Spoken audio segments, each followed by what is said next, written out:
good evening, and welcome to Dwyer Arena on the campus of Niagara University. We are here for the start of the UNYCHL D1 Playoffs. It is the quarterfinal round to kick things off, and our first matchup tonight is Cortland against the home team, Niagara. Hello, my name is Aaron Elpern alongside Ryan Tantolo as we join you from the 412 Communications broadcast booth. 412 Communications, the new gold standard in digital media solutions. And Ryan, we get a matchup here of a pair of teams that met twice during the regular season. In fact, they met during second semester play, so very recently were these two games. Both of them going in favor of Niagara, but they were maybe closer games than the score might indicate. So this is at least shaping up to be a game that, for the first half of it, really needs to be paid attention to, because it could be really anyone's type of ball game based on the way that they've played two games already this year. Yeah, certainly. You mentioned that they played two times within the last month, at the end of January and earlier this month. Niagara won both games, but you did say they were close throughout the majority of the early part of the games, and that could be a testament to Niagara's ability to maybe stay a little bit fresher late in this game. We talked about their depth pregame, and this is a Niagara team that, despite the fact that they're the number 2 ranked team in the whole AAU, because of the way the UNYCHL seedings worked out, they are going to have to play here tonight, and the other two teams that top their sides of the league get the night off, and it's very interesting. So Cortland with a great chance. Yes, a team that has a better record in Niagara, but Cortland with a great chance to really shake things up early in the first game. Yeah, the 6 teams that we have here at the playoffs are 2 of them getting byes. It is St. Bonaventure and Binghamton. They don't have to play tonight. The other 4 do have to get through the quarterfinal round. We'll talk a little bit more about the setup of the playoff format here in the UNYCHL D1 and the different matchups that are in store for this weekend. But in terms of this meeting and this matchup, the third game between these two teams, in that first game, the score was 4-1, but like we've been saying, it was maybe a closer game than that score would indicate. It was actually a 1-1 tie halfway through the third period. Niagara exploded in a very short period of time. In a little bit over a minute's worth of game time, they scored 3 times. That allowed them to take the 4-1 victory. So certainly looking at it from the perspective of that game, as well as the second game, which was close until the third period, a 1-goal game after 2 before Niagara pulled away, it's something that the Cortland staff and the Cortland players talked about wanting to play a full 60 minutes here tonight, because they know that based on those first 2 games that they can compete with this Niagara team, but they can't have any of those defensive lapses that they saw in those first 2 games. From the Niagara perspective, weather the storm early. They expect Cortland to come out fast, to be a really quick starting team, as they have been throughout the season. So weather the storm early and then exert control over time, the way that their depth has allowed them to do in so many games this season. Yes, certainly, and we're talking about a Niagara team 7-2-1 in the league. They 18-3 overall coming in, and then Cortland 4-6 in the league. What I'm really noticing when I looked at the stats for these two teams, more than anything, was the goal differential throughout this season. Both teams scored roughly the same number of goals, 94 for Cortland and 100 for Niagara, but the Niagara goal differential was 75. Only allowed 25 goals this season in 22 games. Cortland's goal differential was 1 in the same number of games. So, like you said, Cortland's going to want to come out fast and score, but they're really going to have to get multiple goals across offensively, because we've seen throughout the season Niagara is good at keeping the opponent's score low. Big thing that you'll be seeing with Niagara, a reason why it is such a confident team, is their starting goaltender, number 33, Josh Lascelles. We'll talk about his statistics, which are eye-popping, but he gives the rest of the team so much confidence in what they can do on the ice, because they know that they have the wall back there in net, potentially, if not arguably, the best goaltender in the UNYCHL, and you can even make a case that he might be the best goaltender in all of AAU college hockey. He is a big reason why they come in as the number 2 team in the country with an 18-3-1 record, and they'll be leaning on him today, as you can imagine, as they have done all season. Meanwhile, on the other side, Cortland's going to counter with Axel Norbro. Let's head to the ice for the national anthems.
Hello again from Dwyer Arena on the Niagara University campus. We are set to go for our first quarterfinal matchup. It is the UNYCHL D1 Playoffs.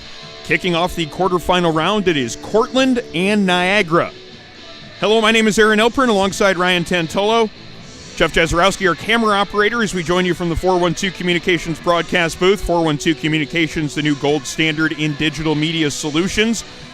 And Ryan, before we get set to go here for puck drop, certainly looking for what could be a fast start from Cortland. Obviously, this is something that the Niagara coaching staff has talked about, what they're expecting. First 5 minutes of every game always sets a tone, doesn't it? It certainly does, and you really have to wonder how is Cortland going to come out, because we talked a little bit about the inconsistency we've seen from them this season. They can beat good teams. They can play 50 minutes with really good teams, but can they play a full game, and how does the start dictate that? I think if they score first, you're going to see a lot of confidence in the team in black and red. And Cortland has certainly pulled off some big wins this season. They took down St. Bonaventure in second semester play. Also have a win over Farmingdale as another example of a strong team that they've beaten. So certainly not a team to take lightly, and I don't think they're going to take Niagara lightly either.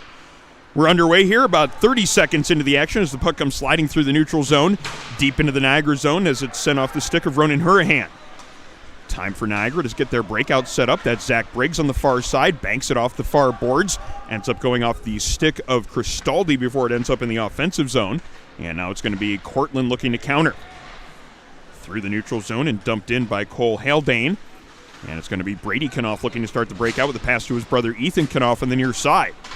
Couple of different pucks in vision there as the collision there along the boards ended up dislodging one from the net. Play continues with the puck that's on the ice as Brady Kanoff again tries to break out up the near side. This one a little bit past Ethan Kanoff, but they managed to get the puck out of the zone, and now Cortland has to tag up to avoid a potential offsides. Brady Kanoff with the dump in on goal. That one is handled by the blocker arm of Axel Norbro, starting goaltender for Cortland tonight. Number 1, Axel Norbro comes in with a 4-2 record, 3.50 goals against average, a .891 save percentage, and he gets the first feel of a shot on goal here as he handles that one with the blocker arm, deflecting it well up and out of play into the top of the protective netting there, Ryan.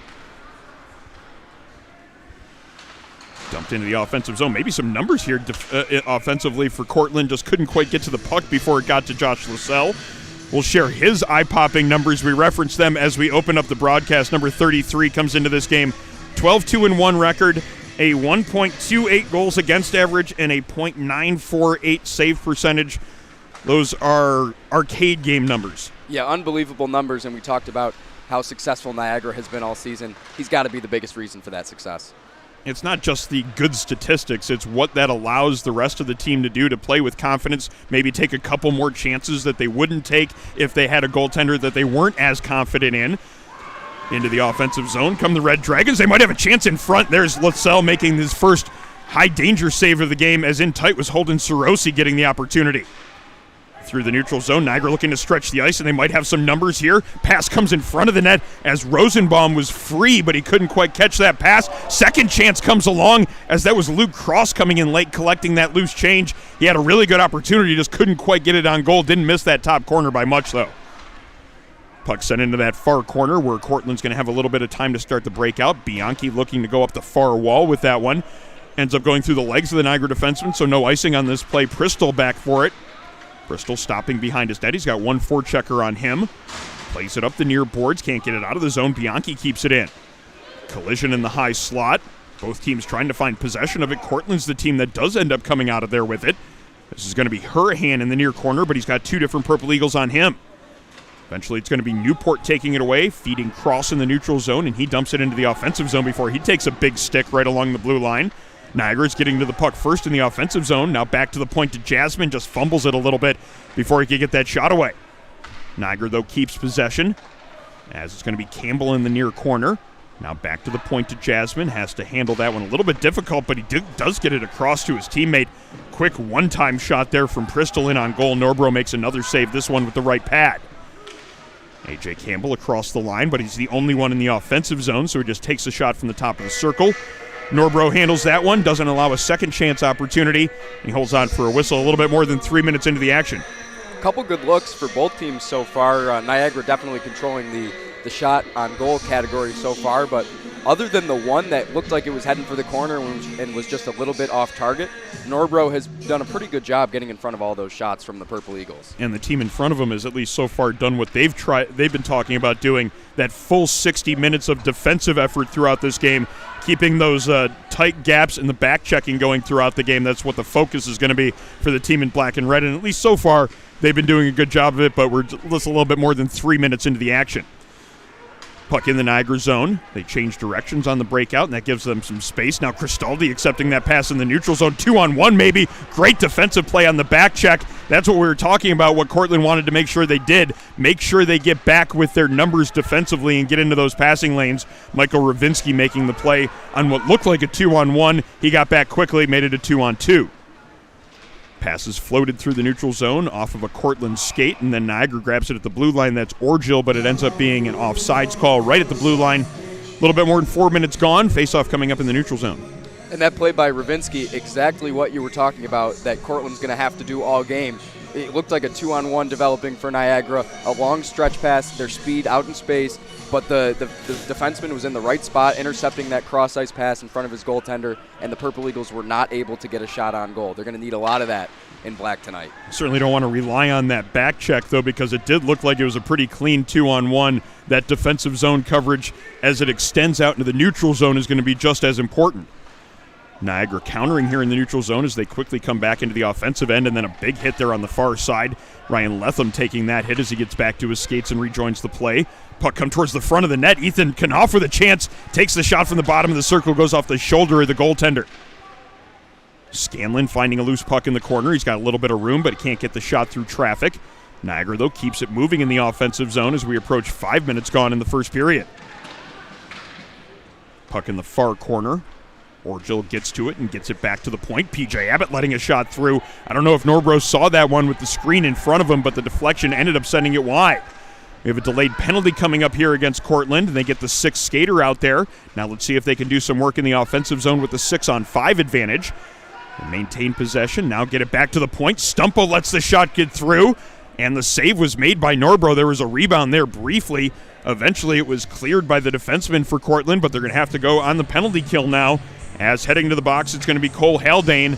Didn't see what the penalty signal was. It's a cross-checking call, and so it's going to be Niagara getting the first chance with the power play. And, you know, if you're Cortland, that's going to be this is going to be the first big test of the game, I think. Throughout this regular season, 309 penalty minutes for the Cortland Red Dragons, second only to Cornell's 312. For reference, Niagara University was 5 out of 6 teams in the UNYCHL with 268 penalty minutes. Soft shot from the point from Bristol, but I'm not sure it was a clear look at it for Norbro. Kind of an awkward save, but he did manage to play it to the corner. His teammates then pick him up and get it clear, sending Bristol back to his own blue line. Cross-ice pass to Rosenbaum, and he gains the offensive zone, stopping at the far boards along the red line. Now he has to scramble to get back to that puck before Michaelis could get it, and now here's a chance from in tight as Campbell got that shot away, ended up picking up that loose change along the far wall, then he had a lane to the front of the net. Norbro had to make another stop here as he's already been tested 4 or 5 times here in the first 5+ minutes. Puck sent up the near wall, but too far for Briggs. That allows Cortland to kill off a little bit more. Penalty time as Bianchi sends it deep. Bristol now setting up behind his net. He has Rosenbaum and Briggs on either side. Makes the pass up the left wing wall to Briggs. Dumps it in on goal. Norbro makes the save and just covers up on that one as he had Trevisano coming in looking for a rebound. Maybe a couple of words being sent from Norbro over to Trevisano as it looked like the Niagara player might have gotten a little bit of his hand there skating through. Yeah, and he's mentioning it to the referee as well. Minute to go in the power play here for Niagara. Haven't really gotten it set up yet in the offensive zone. Ethan Knopf on the far side, back to Brady Knopf at the point. Orgill now at the near point, feeds that pass in front. Nobody there to accept it, though. Ethan Knopf in the far corner, drops it for Cross. Cross now back to the point where Brady Knopf has some room. Now back to Cross in the far circle. Back to the point. Brady Knopf's shot doesn't get through. Good block on that one. That was Holden Sarosi getting a skate on that shot. Far corner, Ethan Knopf taking a hit. Now a tussle for that loose puck with two players from either side vying for control. It's going to be Niagara keeping possession. Cross up to the near wall. Brady Knopf at the midpoint, over to Ethan Knopf in the far circle, takes a shot, but it doesn't get through cleanly. First save was made by Norbro, and now a rebound chances that two stuff attempts from the doorstep. Norbro making two different saves, maybe 3 or 4 in that exchange, and that should just about kill off the Cortland penalty. Just 4 seconds remaining on that penalty kill.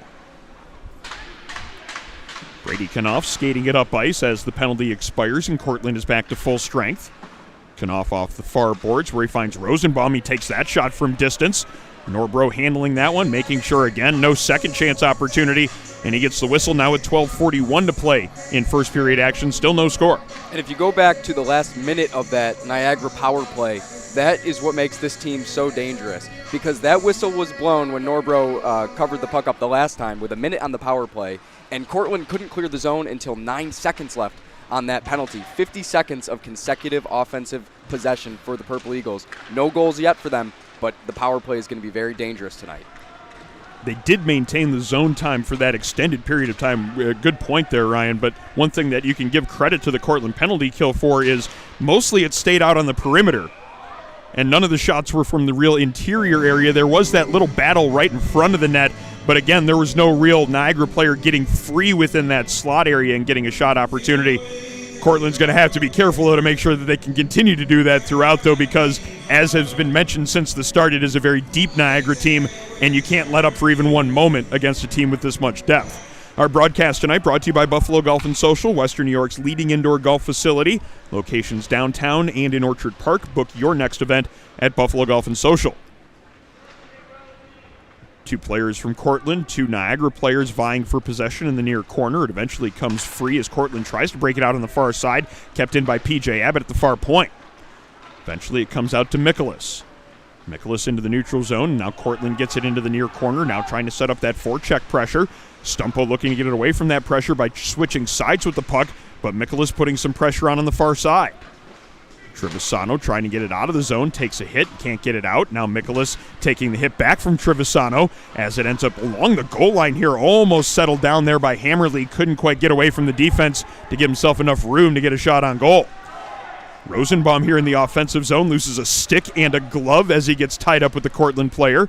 Red Dragons now moving through the neutral zone. Mikolas across the blue line, has a man going towards the front of the net, tried to feed Sarosi just a little bit out ahead of him. Puck comes back through the neutral zone. This one's going to go far enough for icing as Ravinsky wins the race for the hash marks.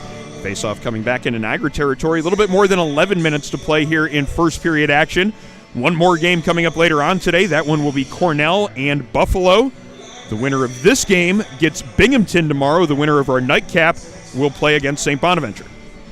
And when we talk about all these teams, these 2 teams in action, the 2 playing later tonight, and then Binghamton and Bonaventure, who got those 2 byes. I mean, the talent in this league is unbelievable, and you see that in the AAU rankings. You're seeing that here in this game. I just can't wait for what the rest of the tournament's going to bring. I really can. It's very exciting. Yeah, certainly when you look at the AAU College Hockey National Rankings, it is the top of those rankings. It's a lot of the UNYCHL teams. The 3 teams in particular have been right around the top of the rankings right from the start of the season. And really, as you've seen in league play, any one of these teams can beat each other. So it really sets up for a great weekend of hockey, at least in the first 9+ minutes of this game, certainly living up to that. Niagara putting some pressure on, and they get a chance in front. Great save by Norbro, as unloading on that wrist shot was Newport from a very high danger area. That's the kind of defensive zone coverage that Cortland is going to have to be a little bit more careful with. Can't give a player like that much space to get a shot off. Great save by Norbro, though. Yeah, exactly. For Cortland, when that loose puck is kind of moving towards the center of the ice and a Niagara player is able to skate in untouched and get a clean shot off, can't allow that to happen, especially not even strength. Pristall feeding it down low. Kroll now trying to find possession in the corner, but 2 different Cortland players are over there also trying to take that puck out. Eventually it comes free, but Kroll just pins it right back to the boards again. It's Kroll and Cristaldi as they finally just move the puck along the boards up the wall, but it still hasn't come free. Pinned to the boards for a good 15 seconds now. Finally does come out, and Jasmine has the line to let a shot go off the blocker hand of Norbro. That one probably going wide. Norbro, though, controlling the rebound at least a little bit. Cross-ice passing as it goes from left to right and then back down low. Niagara using the full expanse of the offensive zone here. As eventually it's going to be Kroll getting the cycle game down low and trying to get a shot away, but it gets blocked before it can get on goal. Another wraparound attempt from the far side as Cristaldi trying to find that lane to get it on around that far post. That's the third or fourth time they've tried that technique, maybe trying to maybe exploit something that they've seen in some past meetings. Yeah, definitely. That's a good point, Aaron. At this point in the season, not only have these two teams played each other multiple times, but they have a good idea of how the other team plays, what works for them, what doesn't work, where their weaknesses might be. And I think that's a great point in playoff action. A team might adopt a different strategy than the previous meetings because they saw something, although these two teams did play very recently. Quick play off that faceoff. Looked almost like a set play for Niagara, almost with a really, really good-looking scoring opportunity. Cortland smartly getting that puck out of a dangerous area. They'll take that icing call. Faceoff coming back into the Cortland zone. 9 minutes and 24 seconds remaining in first period play. Still waiting for the game's first goal. Niagara, though, pushing the pace here, at least for the last couple of minutes following their power play. Back to the point. Brady Knopf loads up a shot. That doesn't get through. Another block there from the Red Dragons. Niagara keeps possession, though, as they get it down low. Now Ethan Knopf behind the net. He's got a man on him. Takes a little bit of a bump there in the near corner, but he gets it along to Scanlon. Scanlon trying to get it to Wojciechowski at the point. Might lead to a 2-on-1 for the Red Dragons. Shots taken. A great save by LaSalle, as he had been maybe a little bit bored for the last few minutes. Max Taylor got free in the offensive zone, had the pass option there, took the shot himself, very well placed, but LaSalle pinned it between the right arm and his midsection, didn't let that rebound drop. We've talked about how talented he is and how good of a season he's had. At least he backs us up there with that first real test of the game. Yeah, definitely. Probably the best look for Cortland on the limited shot attempts that they've had. And you know what, though? I like the option by Taylor there to shoot it. He's got 8 goals on the season, 19 total points. I think passing it there against this team, you don't know how many shots like that you're going to get. Take it and see what happens. Yes, you're facing a good goaltender, but you're not going to get one across unless you don't shoot. Makes sense to me. And you don't know how many opportunities you're going to get, not only against a good goaltender, but the sound defensive structure that Niagara plays in general. We've talked about the numbers. It's not just LaSalle. It's whatever goaltender they put in net. The defense really makes it stand up in front of that goaltender. 25 goals across 22 games on the season. Let me repeat those numbers. 25 goals allowed in 22 games. The defense is really doing something right as well. It's not just the goaltending. That's a fantastic point. You're lucky if you get 2 goals. That's what I'm hearing. If 25 in 22 games. So any offensive opportunity is rare against this team, and Cortland's got to capitalize when they get them. There was one time this season they gave up 4. That's the largest goals against in one game was 4, and I think every other game has been 2 or 1 or 0. So you're not going to get a lot of opportunities. You have to make them pay off. I agree, as we're really extending the point about taking the shot on the 2-on-1, but smart decision because you don't know when you're going to get that good of a look again, if you're going to. Puck in the neutral zone as Cortland looking to quickly counter and get the puck up ice using their speed game to get it into the offensive zone. Abbott trying to get it away from the forecheck pressure, sends it up the far side. Big collision over there as Sorosi gets knocked down. It's going to draw a penalty as it beat the puck to him. It was there. The collision was just a little bit before the puck. Trevisano knocks down Sorosi, and so now after Cortland kills off the power play that Niagara had, they get a chance with a man advantage themselves. And not to beat a dead horse, but again, if you're Cortland, this is like a precious metal, this power play opportunity. You're in a tie game, 8 minutes left in the first period. It's still very evenly matched to this point. So this is an opportunity where you can really determine how the rest of the period and maybe even the rest of the game is going to unfold. And Cortland's certainly coming into this game trying to carry that underdog mentality. They're the 13th ranked team in the country facing the number 2. So obviously they're going to want to try to find any opportunity to get that door open that they can. And a power play like this one, certainly a good chance in the early going. Good play there, a shot block on the penalty kill, keeping William Casulo from getting that shot from the mid-slot through. First 30 seconds gone on the penalty kill.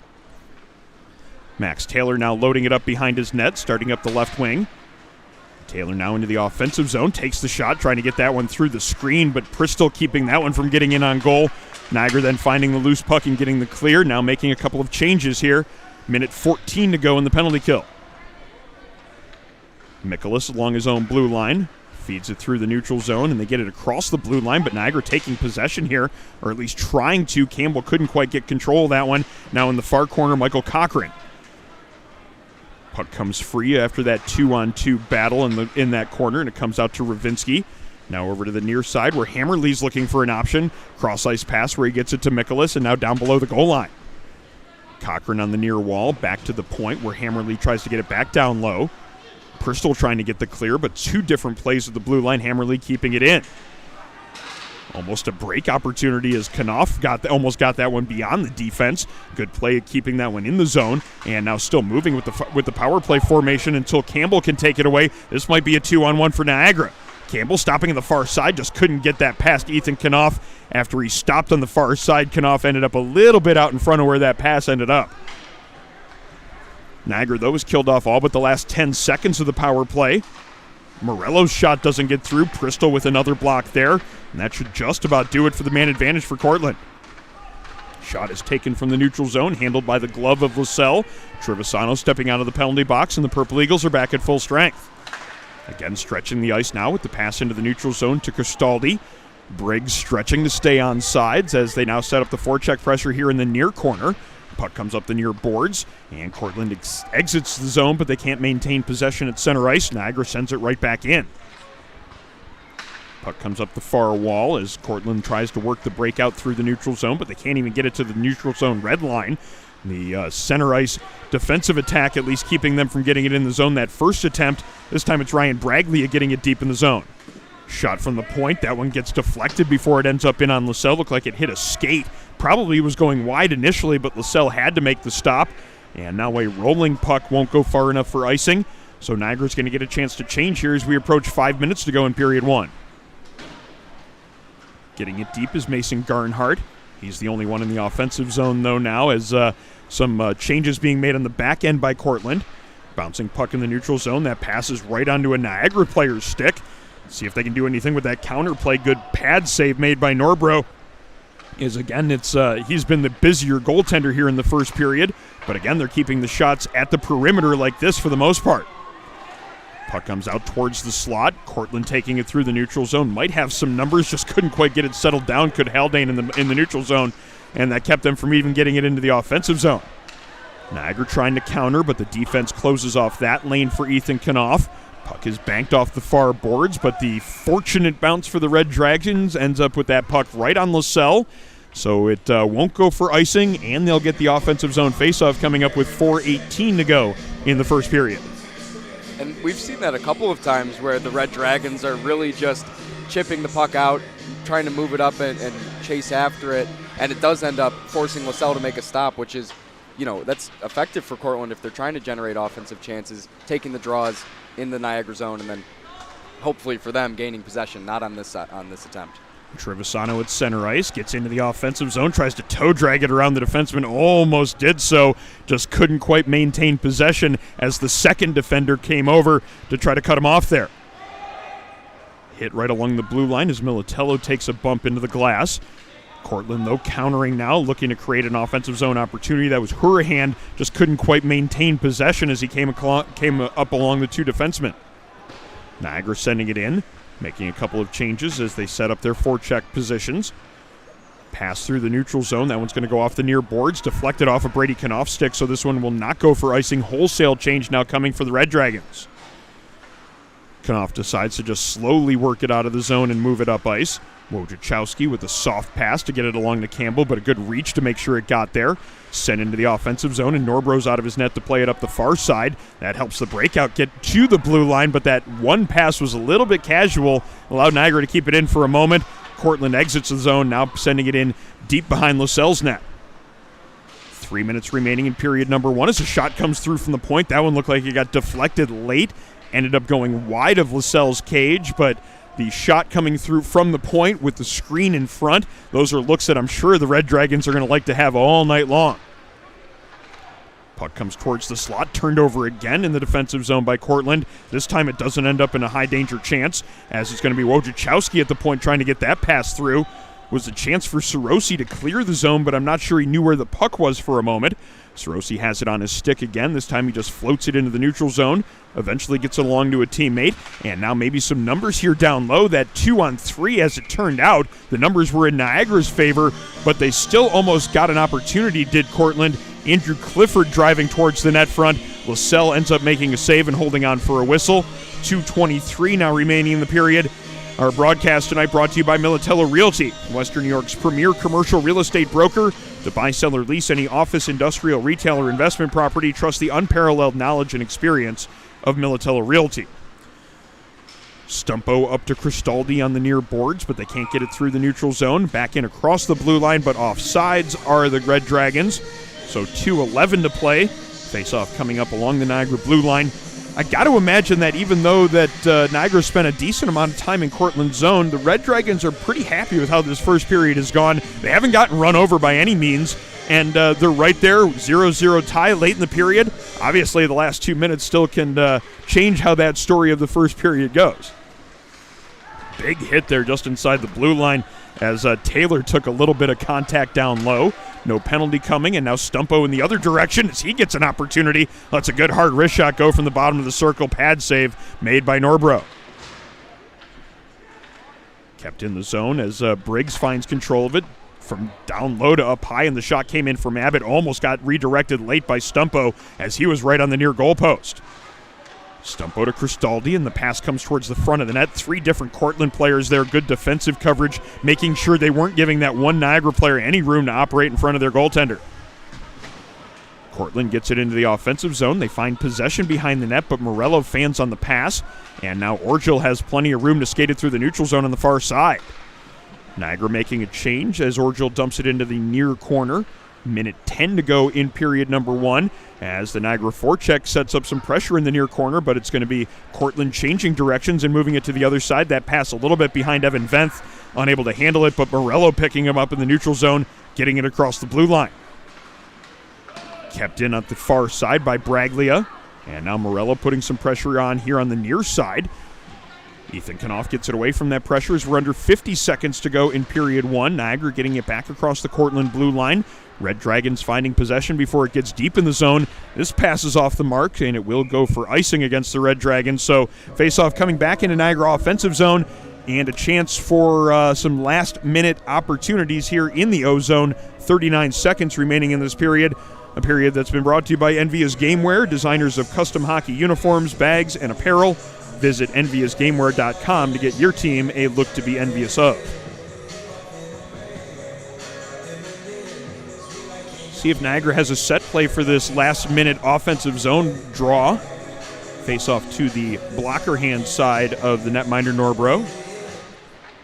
Rosenbaum winning it back to the point to Jasmine, but he's got to deal with 2 different Cortland players before he can get possession and feed it back down low. Now 30 seconds to go in the period as Rosenbaum gets it away from 2 different Cortland players. The shot from Jasmine through a crowd ended up going right between the defenseman's legs. Norbro couldn't have had a very good look at it, but he still managed to make the stop.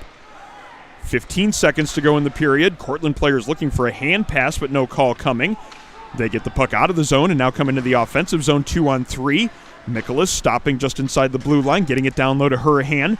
Hurahan's got a man on him, though, and Bristol takes it away from him as the last 2 seconds of the period tick away. A very entertaining first period of play, but not much in terms of goals on the board. Actually, none scored in period number 1. A 0-0 tie after the first 20 minutes of play. Ryan, what'd you see in that first period in terms of one team or another trying to do what they wanted to do in that period versus what the other team wanted to set up? Well, I would say Niagara controlled the offensive zone time in that period, and they had the one power play opportunity where they controlled possession in the zone for a long time, but like you said, Aaron, right after that penalty kill by the Red Dragons, the majority of the possession for Niagara was on the perimeter of the zone. When Niagara was able to work the puck below the goal line and get up close on Norbro, those were the dangerous opportunities for Cortland. So Niagara, if they can continue to do that, work the puck deeper into the zone, they'll have success. And then I saw Cortland try and do that same thing to get below the goal line, work it in the corners, and I thought Niagara was much more physical in those puck battles along the boards in their defensive zone. So those things, I think as the game goes on, you'll start to see them generate a little bit more of some trends as far as goal opportunities. But if you're Cortland, going into the intermission tied at 0, can't be much better. I mean, obviously you want to be ahead, but it couldn't be much better. A team you lost to twice and a team that you played close both times. This is following a similar script as those previous 2 meetings. Yeah, if you're coming into this game with that underdog mentality, 0-0 after the first period is exactly where you want to be. Obviously, as Ryan said, you'd prefer to be up in front, but this is a good position to be in if you're with that underdog frame of mind. Withstand the offense that is going to be thrown at you from Niagara. Keep with your defensive responsibilities. Try to withstand whatever storm that they can throw at you, and then counterpunch when the opportunities are offered. That does seem to be what Cortland's been trying to do effectively in the first period. Did they do that? But they're going to have to make the most of the opportunities when they come along, because it's going to be, as we said throughout that first period, tough to get one past Josh LaSalle. We're going to step away here for first intermission. Be back in about 10 minutes with second period action. You're watching live coverage of the UNYCHL D1 Playoffs. It is the quarterfinal round.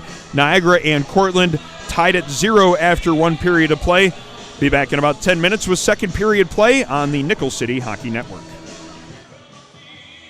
Bridges have connected people for centuries. When it comes to helping small businesses build bridges with the people they serve, there's a new gold standard. 412 Communications offers a uniquely comprehensive array of media solutions to help your brand establish and maintain strong, lasting connections with your clientele.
People ask, what is Buffalo Golf and Social? Buffalo Golf and Social is anything you want it to be. It can be the best instruction. It can be a vibe. It can be a hangout with your friends, running a simulator for 4 hours, playing your own playlist, and putting a game up on the TV. We are about everything and anything pertaining to golf. And most importantly, we are trying to build a community of players and a community of people who love and are dedicated to the game.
And welcome back to Dwyer Arena on the campus of Niagara University as we are set for second period action of our first UNYCHL D1 quarterfinal game of the evening. Niagara and Cortland, a 0-0 tie after 20 minutes of play. Hello, I'm Aaron Elpern alongside Ryan Tantullo for the call of tonight's game. Jeff Jazarowski, our camera operator, as we join you from the 412 Communications broadcast booth. 412 Communications, the new gold standard in digital media solutions. No scoring in the first period, but a fair amount of offensive zone time for Niagara. I got to think, Ryan, that if you're looking at it from the Niagara perspective and you think about the conversation that must have been going on in that locker room, it would have to have been, let's keep doing a lot of what we were doing in that first period. Yeah, 2 more periods of that, and I think Niagara has a great chance to take this game away the same way they did the last 2 meetings of these squads. You know, Cortland was able to keep it close in the past, but Niagara just has too much power, too much gas in the tank as this game goes on. We talked about their depth. I think if they lean on that in this game, they'll have a lot of success. And at least for the first 20 minutes, the Cortland strategy of the defensive zone coverage and playing a full 60 has come through. They have to do some tight defensive zone coverage in front of their goaltender, Norbro, right there. Had a moment there where that puck was sitting in a dangerous area. Eventually got it free, but now a chance for Rosenbaum on the near side. Just couldn't quite get it around the post as some of the wet ice may be playing a role in some of the early going here in the period. Puck comes back to the point. Orgill cross-ice past Ethan Kanoff, bounces over his stick before he could let the shot go. Brady Kanoff's shot doesn't get through the crowd of Cortland players in front of the net, but they keep possession due to the Purple Eagles. Ethan Kanoff getting hit in the near corner up against the glass, but he gets it to Orgill, who finds a player in front. That was Wojciechowski looking for the one-timer. Just couldn't quite get enough on that half fanned on it as it goes over top of the net. Purple Eagles keep possession, though. Ethan Kanoff trying to get a shot from the near dot in on goal, but that shot gets on goal from Trevisano. I don't know if it hit the post or the pad of Norbro, but that was another good look from Niagara as they've started very quickly here in the second period. Puck comes.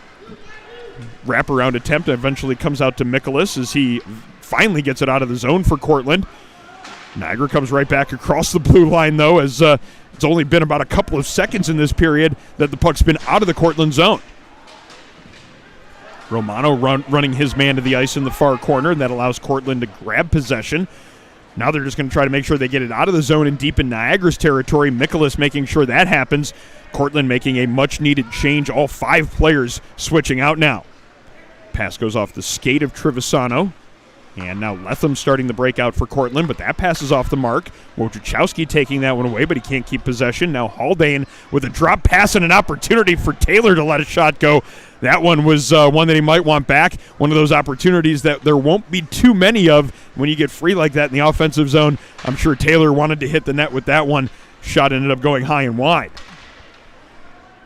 Loose puck in the mid-slot area, almost overskated there by Brady Kanoff. Fortunately for him, none of the Cortland players were able to find possession quickly enough to get a shot away, but the Red Dragons now have possession in the near corner. Again, the wet ice seeming to be a factor here as we're still almost 3 minutes into the action in the period. Rosenbaum taking a very smart-looking pass there from Trevisano, had a good look in front of the net. Norbro had to play that one to the corner. Wasn't really like a hard shot on goal that he had to handle, but he certainly had to be sharp and keep a good close eye on where that puck was going. Cross feeding it down below the goal line, getting it behind the net, and it's going to be picked up there and started up ice by Cortland's Ryan Lethem. As Cortland, again, just trying to clear the zone here. They successfully do so. Now into the offensive zone, almost an offsides there, but the play is waved off at the blue line as getting it down into the near corners, Andrew Clifford. Clifford with 2 different Niagara players on him.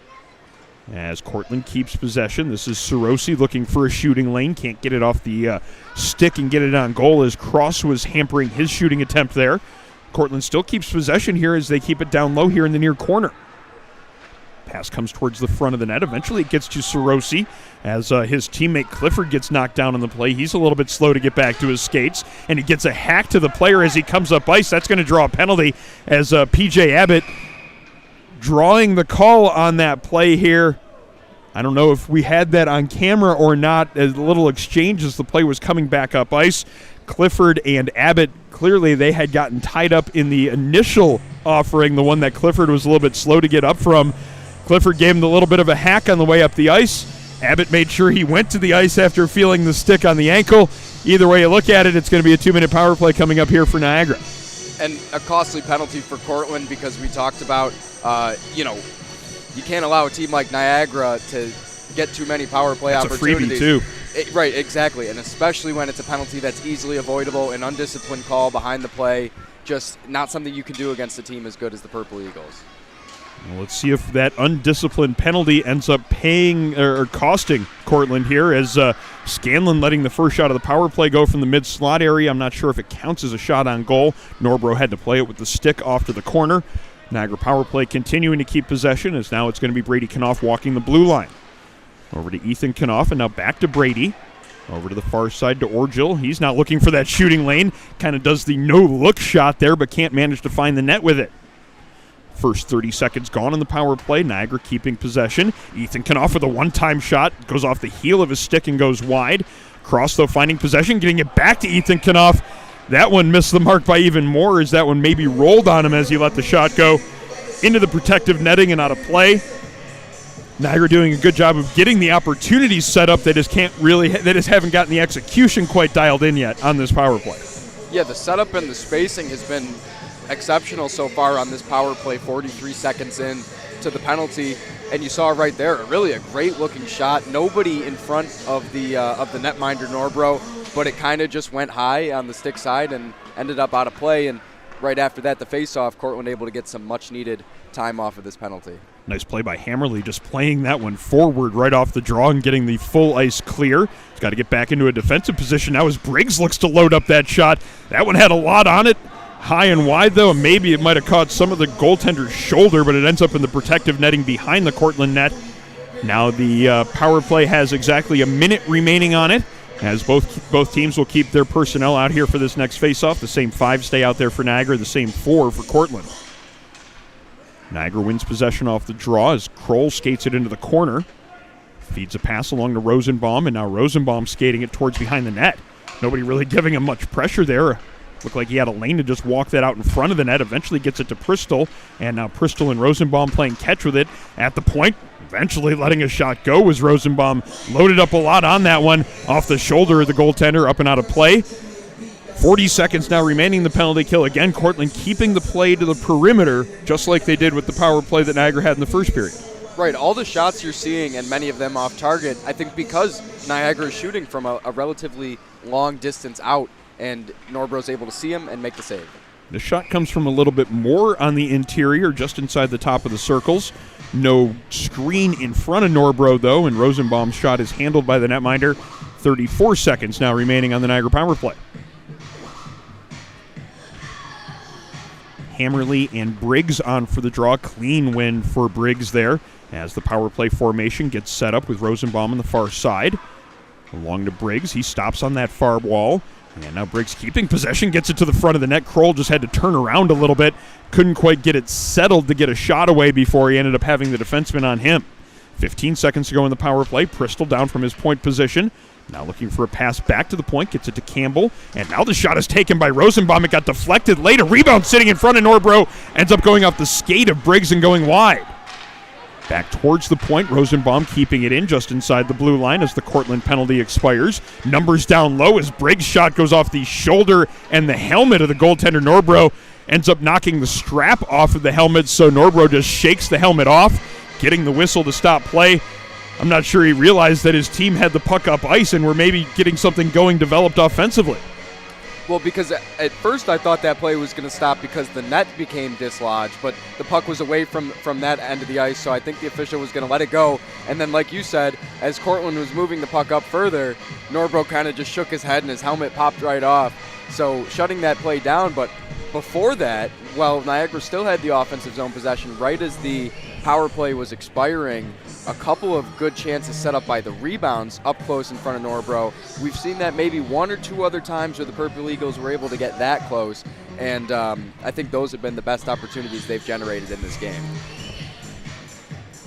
Face off along the Niagara blue line as we have 14 minutes to go in second period action. Bianchi trying to get that one across the blue line. Got tied up a little bit, though, as he let that dump in go. Meanwhile, it gets sent right back into his zone. And now Cortland looking to break it out on the far side. Pass comes through the neutral zone, but it goes off the glove of Max Taylor. That's going to give P.J. Abbott a chance to dump it into the offensive zone for Niagara. The opposing number 3, Andrew Bianchi, now trying to start the breakout for the Red Dragons. Had a couple different men on him. Eventually feeds it over to the far side where it is played out of the zone by Cole Haldane. Abbott's pass off the near wall, too far for Orgill. And now it's going to be Bianchi gathering it in just inside of his own blue line. Bianchi getting the pass back again, now looking for the play up the near wall. That one's too far for Taylor, and the two teams essentially just trading possession back and forth on either side of the blue lines. Back through the neutral zone as Cortland can't accept that pass. P.J. Abbott back inside of his own blue line to start it back up ice. Rosenbaum now trying to poke that one through the defenseman, but he can't get it past Bianchi on that first attempt. Eventually it does get sent down deep into the Cortland zone. Niagara making a change. Let's see if Cortland tries to catch them in that change. They just choose the short pass out of the zone, and they eventually get it into the neutral zone, but that pass is a little off the mark. Goes off the skate of William Casulo, and now the Purple Eagles look to counter with Rosenbaum. Maybe a 2-on-1 down low. Rosenbaum takes the shot himself. Shot just goes just wide as it comes out of the zone before Brady Knopf will glove it down. Puck about a stride out of the Cortland zone. Quickly back into the offensive zone come the Purple Eagles with Ryan Militello. Off of his skate into Trevisano in the far circle. Trevisano trying to get it back to the point. Just had a little bit too much air under that pass, and then it ended up bouncing on Wojciechowski. So it comes back into the neutral zone. Cortland now trying to take advantage of that, and they might have a chance down low. Drop passes there, and a great save by LaSalle. Rebound chance for the third opportunity. Unable to get that one on goal was Tyler Murray.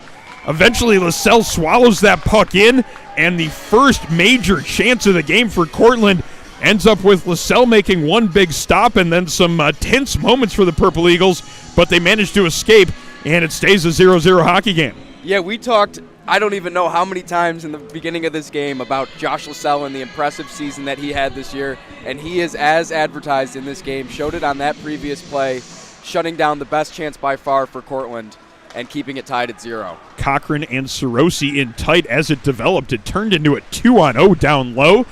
LaSalle making the stop. Eventually they get the whistle. Now a save on the other end by Norbro as the two goaltenders trying to turn this into a goaltending duel. Meanwhile, Bristol getting the physicality involved in the game as he drives Morello to the ice right along the blue line.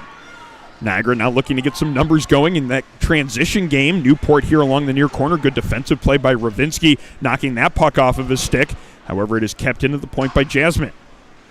Newport back down low to Campbell. Campbell plays it towards the front of the net. That one goes just under the stick of Norbro. No Niagara players in the vicinity to accept that pass. Pace of the game starting to pick up a little bit here, Ryan, about halfway through period 2. Yeah, you're seeing the intensity. I really think after those couple of chances back and forth, the intensity has picked up big time. Long pass through the neutral zone. That sets up Campbell for a half breakaway. Norbro makes one save, now another one as he's well out of his crease. Cross letting that shot go from along the goal line, smartly seeing Norbro out of the net, trying to take advantage of that. 2 saves made by the Cortland netminder. Now Hammerly in the other direction, but he can't manage to stay on sides as he had to make a move right before the blue line. Ends up drawing his teammate off sides on the play. And chances at both ends as really it has opened up here in the second period. Yeah, this game is starting to get wide open. A lot more transition play than we saw in the first 25 minutes or so in this game, where both teams were kind of slowly, methodically gaining the zone, moving it around. Now you're seeing this big, long back-and-forth play, and teams just trading chances and going right back down, trying to create chances of their own. Definitely a different type of game in the last couple of minutes. See if that continues for the rest of second period play. Kroll in across the blue line for Niagara. He's got a man right on him. Ryan Letham driving him to the corner. Briggs, though, keeps possession for Niagara as he gets it back to the point to Stumpo. Stumpo with Hurahan on him, and he ends up feeding it back down low. It eventually gets to Cristaldi in the near corner. His man falls down on the play, and now Cristaldi with a little bit of room against the near boards. Down low as he tried to get that one to Kroll. It ends up bouncing over Kroll's stick. And now Hammerly finds control for Cortland, but nobody there to accept that pass on the far side. And now Niagara keeps possession in the offensive zone. Exactly halfway through regulation of the game, still 0-0.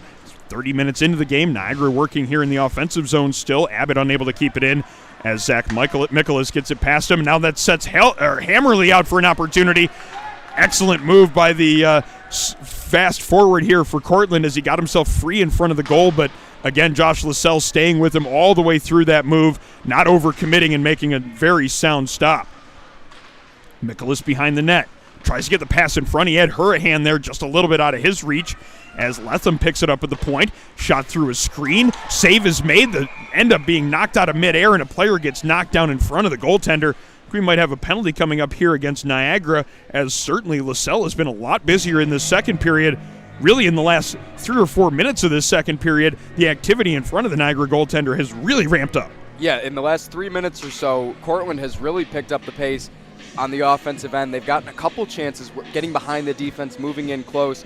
That most recent time, it was Hammerly, who second on the team with 25 points this season. I mean, that's the guy you want taking those chances up close. And then after that, the puck was still loose. LaSalle was able to make the save, but in that scrum, it forced the Purple Eagles to take a penalty. Yeah, it was that player that was in front of the net, ended up taking a stick up high, a high sticking call against P.J. Abbott, and so now the Cortland power play gets another chance to open the scoring here in this one. Still yet to see a goal. Plenty of opportunities. The offense starting to open up a little bit here in the second. Let's see if the Cortland power play can break the deadlock tie here. Players from either side going at each other behind the net as neither team can grab possession of it. Niagara trying to just kill off as much time as they can. Eventually, Casulo gets free and he lets a shot go, but the freedom wasn't long lasting as the tight gap set up there by the Niagara defender ends up deflecting the shot up and out of play. 30 seconds now gone on the Niagara penalty kill, and so far, even though they've spent the whole time in their own zone, they haven't yielded an opportunity for Cortland yet. Yeah, well, you mentioned that on that previous play, really not a lot of room to shoot from, even though the Red Dragons have the extra skater. They were fighting hard, honestly, a 2-on-1, and the team with the power play fighting for the puck. You don't see that very often, struggling to gain possession there, so it says a lot about this Purple Eagles penalty kill. Niagara getting a zone clear as settling it down and looking to start it back up as Ryan Letham for Cortland. Letham's pass up the near side to Max Taylor. Slowly through the neutral zone, he dumps it into the offensive side, rimming it around behind the net, and ends up resulting in a clear for Niagara as Cortland was in the middle of making a change. If the player coming off the ice would have played that would have been too many men on the ice, so smartly lets that one go for icing, but Niagara has killed off the first minute plus of the penalty to P.J. Abbott. Mikolas slowly in the neutral zone, eventually slides that one along to Hurahan. Hurahan gets it across ice again. Mikolas with that pressure on him, converging quickly. Scanlon not giving him enough room to get a shot away. Scanlon then gets the clear as Niagara makes a change with their penalty killers. And now it's going to be Ravinsky skating it through the neutral zone. Ravinsky across the blue line, now looking for a passing option. Eventually feeds it behind the net. Gets back to the point where Hammerly sets it up.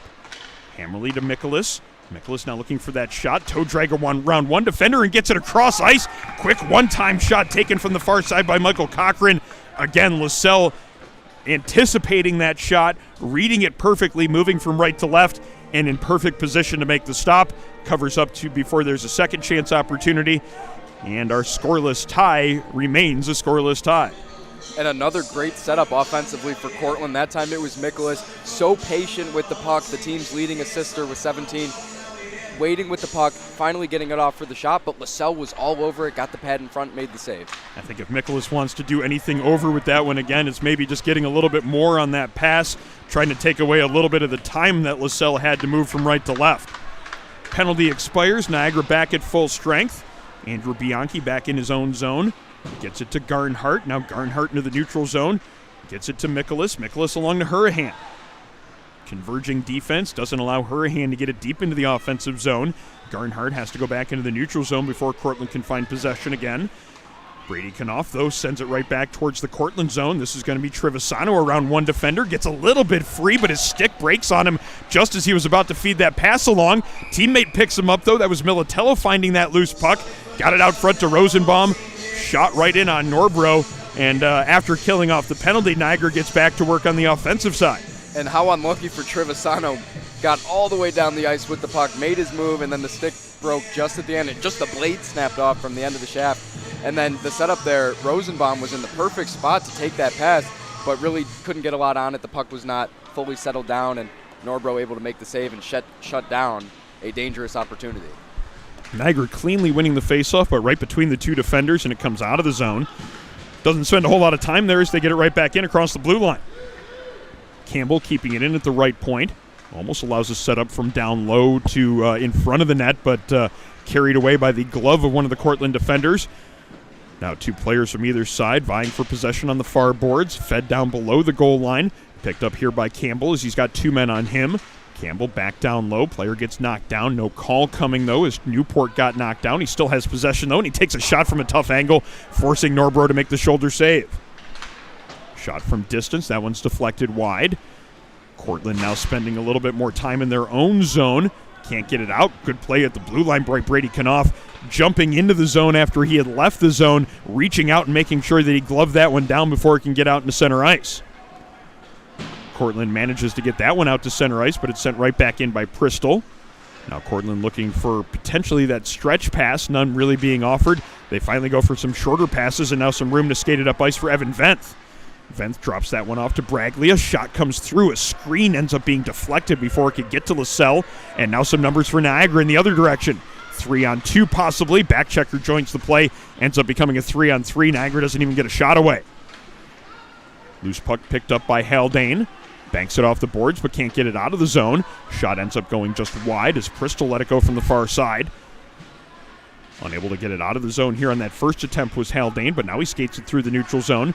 2-on-3 and a good play by Briggs, knocking him off of that puck, realizing that Niagara had numbers so he could step up and be aggressive in the neutral zone.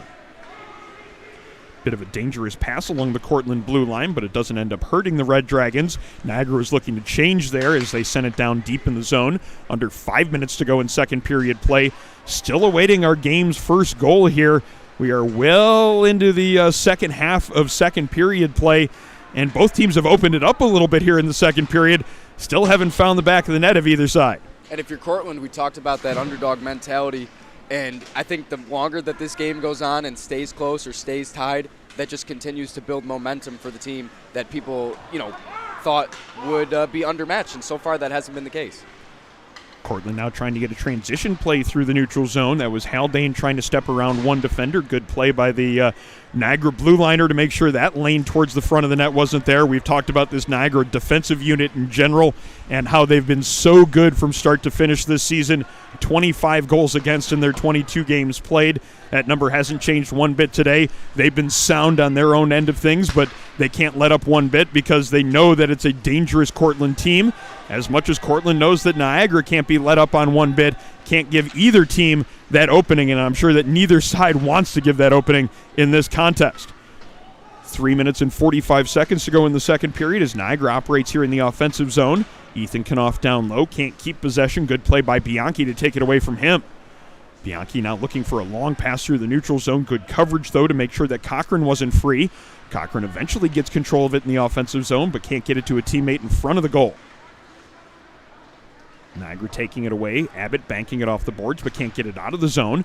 He'll get a second opportunity to do so and a little bit more room to work with. This time he feeds it up to Trevisano just inside the blue line. Trevisano avoids one check, can't get around the second one, as getting just enough of him there was Andrew Clifford. If he manages to avoid that little bit of a chip, that could have been a great opportunity in front. Norbro pretty easily covered that one up.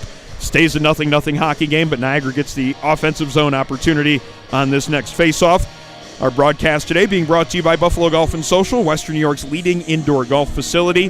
Simulators, lessons, and leagues. Buffalo Golf & Social is the area's best destination for year-round practice and instruction. Cortland winning the face-off, and they have a little bit of time and space to work it out of the zone, but they're only able to get it as far as the neutral zone before they lose possession of it. Now Brady Knopf in his own zone as he starts it up the near boards. Trevisano now along to Rosenbaum. Good play in the neutral zone as Letham stepped into that passing lane. Can't get it deep in the offensive zone, though. Now a 2-on-2 for Militello and Rosenbaum for Niagara. Two of them against the one defender for Cortland on the far side. Red Dragons find possession, clear the zone. Banking it off the near boards. This one's going to go right in on LaSalle, so no icing. Goaltender can play the puck as well as stop it as he gets it into the neutral zone quickly to Rosenbaum. Militello unable to handle that pass on the far side, but he chips it away from the Cortland player as we're under 2.5 to go in second period action. Long pass through the neutral zone. Mikkel is trying to get to that one, but Brady Knopf beats him to the spot, and now he tries to let a shot go through a screen. Good defense there as getting in the way of that one was Thomas Higgins. Militello falling to the ice, but gets it back to the point to Trevisano. Screen in front of Norbro, and he has to look through those bodies in front of him before he can make the save. Cortland now just trying to get it out of the zone. Trevisano keeping it from getting out. Redirected shot in front of the net from Militello. That one, I believe, went off of Norbro's blocker before it ended up being cleared out of the zone. Now it's going to be Cortland looking to counter. Hammerly looking for a pass. Drops it off to Miklas. Great look. Shot comes in. Looked like Brady Knopf got enough of that one with the stick to deflect it wide. Got to be very fast even when you get those plays set up in the offensive zone. The converging defense isn't going to give you a whole lot of room when you have that space. Newport now trying to get something set up for Niagara as we approach the 1 minute mark in the period. Puck just outside of the Cortland zone as Ravinsky eventually feeds it up ice. Sent all the way into the offensive zone by Romano. LaSalle comes out of the net to play it up the far side, but it's going to be a Cortland player getting in the way there. Evan Venth intercepting that pass. Taken away, though, now by Newport as he gets it up ice to Campbell. 2-on-2. Campbell and Cross across the blue line. Cross taking the shot, looking for a rebound. Norbro made sure that puck got deflected over to the boards before it ends up leaving the zone. Ends up crossing the blue line and then coming back into the zone. And we'll have the offsides call now with 54 seconds remaining in the period. Our broadcast today brought to you by the Battaglia Marciano Agency, an independent agent for auto, homeowners, business, and life insurance. The Battaglia Marciano Agency providing peace of mind for Western New Yorkers for over 35 years. 54 seconds to go in the period. Still plenty of time here, Ryan, for one team to maybe take a little bit of an edge into the locker room, getting to that point of the game where it seems like it's going to be hard for either team to crack the ice. Yeah, certainly, especially with 40 seconds now in the period. That could go a long way to shifting the momentum as we approach the next intermission and the final period. Even just a good scoring chance in the last minute might provide some momentum. Cortland getting the clear, but they can't get it past Bristol in the neutral zone. Sent right back down low where Bianchi's going to have to try it again. Bianchi loses control of that one. Orgel taking it away from him. Orgel and Ethan Knopf in the near corner as we have 15 seconds to go in the period. Orgel tries to get that backhand pass out in front. Couldn't get it to Scanlon. Bristol, though, keeps it in the zone. That shot got redirected right in front of Norbro. He had to reach out with the right arm to make the save. A great stop. Hand pass ends up pausing play here. One last opportunity for an offensive zone draw for Niagara now. 4.5 seconds to go in the period. Well, you mentioned a scoring chance might give your team some momentum going into the intermission, but I think Alex Norbro has all the momentum in the world right now. That save was unbelievable, and he is really, in my opinion, the best player on the ice in this game so far. He has done the most, at least for Cortland, to keep his team in this game. And, you know, we knew both teams could score, but the question was, could Cortland keep Niagara off the board? Niagara wins the faceoff. Big shot block there by Casulo. That keeps the Bristol wrist shot from getting through the crowd. And the defensive coverage for the Cortland Red Dragons maintains through another period. Score is still 0-0 after 40 minutes of play. The upset possibility is still there for the Cortland Red Dragons. Niagara, though, probably going to continue to keep doing what they've been doing. It's a formula that should work for them over time as long as they don't deviate from it too much. At this point, they've gotten plenty of opportunities. It's all about just execution at this point and trying to find a way to get one past Norbro. Well, you know, this game to me has taken on a different flavor than I expected because both teams come in averaging nearly 5 goals a game. We knew Niagara could keep the opponent low scoring. We knew how good LaSalle was going to be, and he's lived up to that. But on the other end, for Cortland, to keep Niagara off the board to this point, for Norbro to play an outstanding game to this point, I think that is a little bit surprising in my mind, just the fact that this game is still scoreless. I just did not expect that. And for Cortland, I think you just keep riding that momentum to this point. At the same time, one of these offenses has got to get something done because, you know, to use a baseball analogy, your pitcher is throwing a gem. You got to get some runs across. And I think the same is true here. Whoever can score the next goal will go a long way to building that confidence and making that final push. We have two very confident goaltenders playing in this game. Josh LaSalle, obviously, with the season that he's put together, a season that included a call-up to the NCAA Division I team here at Niagara. His confidence obviously beaming with the way he's been playing of late, way he's been playing all throughout the season. Then you look at the other end of the ice. Axel Norbro has been so good in this game, and he just keeps on gaining more and more confidence with every time he's asked to make a save. I think we're in store for a great third period of play and maybe more after that. Certainly the way that this one's played out, We're about 11 minutes away from third period action. Be sure to stay tuned. You're watching live coverage of the UNYCHL D1 Playoffs. It is the quarterfinal round, scoreless through 2 periods between Cortland and Niagara. We'll be back in about 10 minutes on the Nickel City Hockey Network.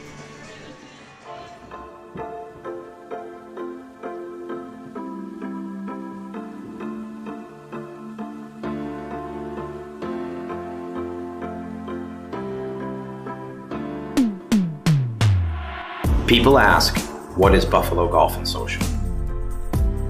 Buffalo Golf and Social is anything you want it to be. It can be the best instruction. It can be a vibe. It can be a hangout with your friends, running a simulator for 4 hours, playing your own playlist, and putting a game up on the TV. We are about everything and anything pertaining to golf. And most importantly, we are trying to build a community of players and a community of people who love and are dedicated to the game.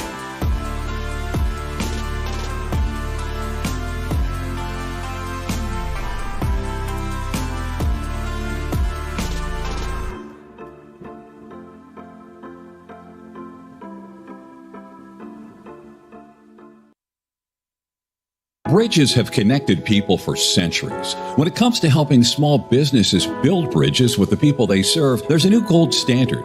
412 Communications offers a uniquely comprehensive array of media solutions to help your brand establish and maintain strong, lasting connections with your clientele.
And welcome back to Dwyer Arena on the campus of Niagara University. We are set to go for third period action of our first quarterfinal matchup in the UNYCHL D1 Playoffs. No score through 2 periods of play between Cortland and Niagara. Hello, my name is Aaron Elpern alongside Ryan Tantalo in the 412 Communications broadcast booth. 412 Communications, the new gold standard in digital media solutions. No score through 2 periods, Ryan. Very entertaining first 2 periods of play, but possibly a surprising result through 2 periods of play when you look at the national rankings of the two teams involved here. Well, right, you have number 2 Niagara, who, really dominated all season. Only 2 regulation losses in league play this season. And then you have Cortland, who came in as the number 13 seed in the national rankings. I mean, still a great overall record, 4-6 in league play. And we talked about these two teams. They have high-powered offenses, both of them averaging roughly just under 5 goals a game. But we also talked about Niagara and their ability to keep other teams off the board, essentially allowing only 1 goal per game. What is surprising is that Cortland has also not allowed any goals through 40 minutes of play. It has turned into a goaltender duel, which I personally did not expect. Yes, we knew Niagara netminder Josh Lascelles was quite possibly the best goaltender at this level in the United States, but his counterpart, Axel Norbro for Cortland, has played an equally impressive game this evening.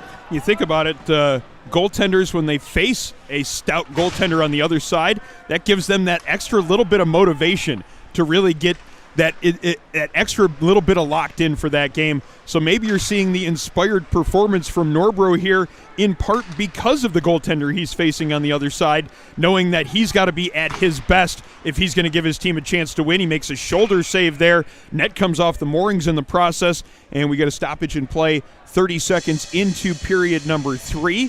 As the first shot on goal for the third period goes by the way of Niagara. Norbro making another stop, but picking up on that point yet again, Cortland talked about having an underdog mentality coming into this game, facing off against a team that not only has the number 2 ranking in the nation coming into the game, but also is the defending UNYCHL champions, a team that plays with a lot of confidence. It's not affecting the Cortland team one bit. They're playing with just as much confidence here today. And it's a 0-0 tie. It's really anyone's game here with 19 minutes and change remaining in regulation. Icing on the play against Cortland, so the faceoff will come back into the Red Dragon zone. As our broadcast this evening brought to you by Militello Realty, Western New York's premier commercial real estate broker to buy, sell, or lease any office, industrial, retail, or investment property. Trust the unparalleled knowledge and experience of Militello Realty. Niagara winning the faceoff in the offensive zone. Bristol trying to feed it down low in the O zone, but can't get it through the 2 Cortland defenders. Player gets knocked down behind the play. Surprised to see no penalty. It could be a chance in tight, as letting the shot go was Haldane. Shoulder save is made by Lascelles as he is very confidently in the right position. Makes another stop and keeps this one a scoreless tie. And going back to your point about Norbro and playing against another great goaltender on the other side, I have to imagine that any competitor would love to come into a matchup like this and really try and prove yourself. And I think that goes for the whole Cortland team. They lost to these Purple Eagles twice. If that's not a chip on your shoulder, I don't know what is. And so far that they've came to play, they've elevated their intensity in this third matchup and the most important matchup all year. Yeah, you have to be sure that anybody that is a competitor, and certainly if you're playing hockey at this level, you are enough of a competitor that you're really going to get up for a matchup against a strong goaltender on the other side, against a strong team on the other side of the ice. Not necessarily surprising we're seeing this inspired effort from the Red Dragons. Now we have a little bit of a debate over where this faceoff's going to be. Like Cortland wanted the faceoff on the other side. The linesman just went ahead and decided he was going to have it on this side. Not sure it really matters, though, as now we have a tussle for the loose puck. Maybe a 2-on-1 coming in down low for Cortland. Just couldn't get that second pass back from Mikolas to Hammerly on the far side. Campbell back in the other direction as Niagara gets it in the offensive zone. Cross trying to get that pass out in front.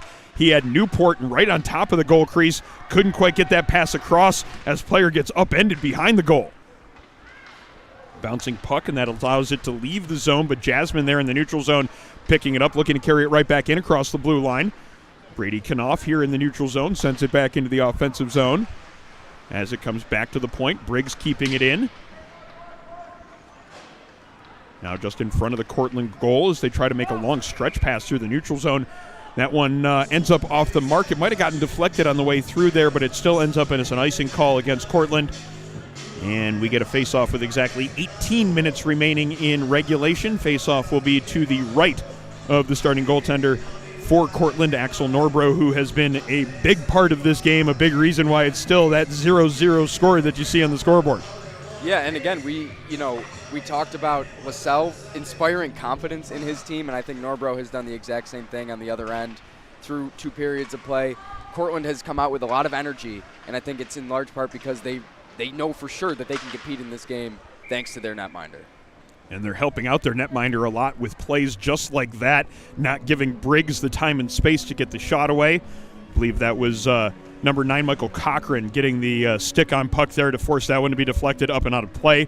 That defensive structure is going to be tested throughout, though. I know that the Niagara side isn't going to relent one bit when it comes to what they do in the offensive zone.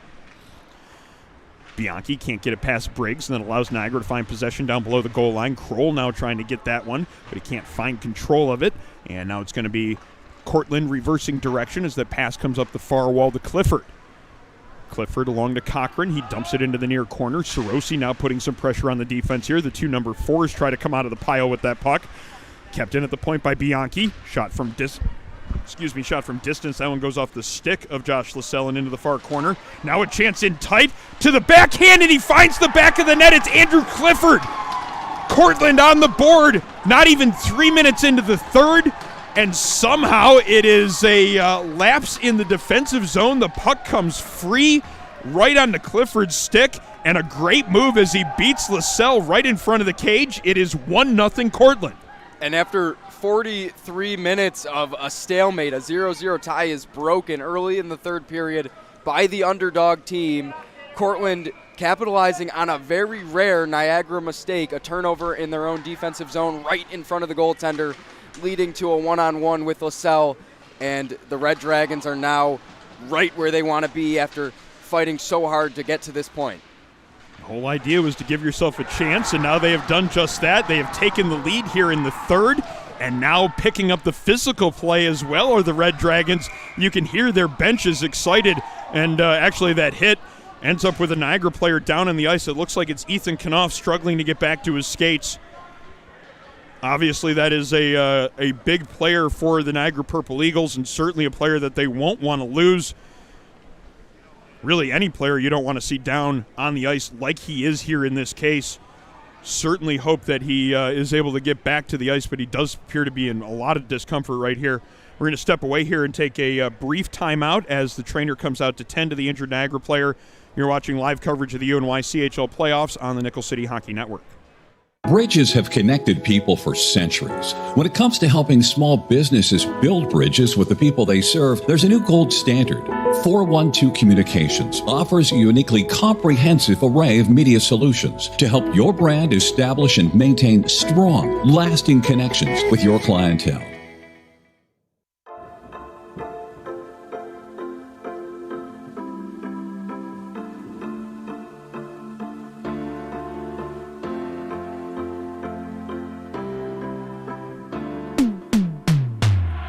People ask, what is Buffalo Golf and Social? Buffalo Golf and Social is anything you want it to be. It can be the best instruction. It can be a vibe. It can be a hangout with your friends, renting a simulator for 4 hours, playing your own playlist, and putting a game up on the TV. We are about everything and anything pertaining to golf. And most importantly, back at Dwyer University, the injured player Ethan Knopf able to leave the ice, definitely needed some assistance and was a little bit hobbled as he went back to the Niagara bench. He's still on the bench, hasn't gone back to the dressing room. Keep an eye on whether or not number 11 is able to return to the action.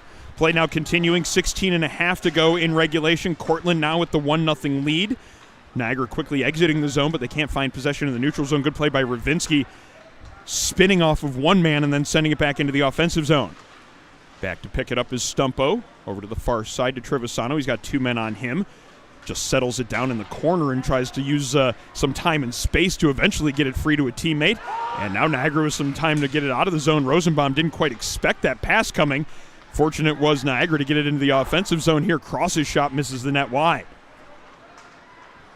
Cortland not allowing Niagara to set up very long in the offensive zone there. They exit the zone but are unable to get it very much further than the center ice logo.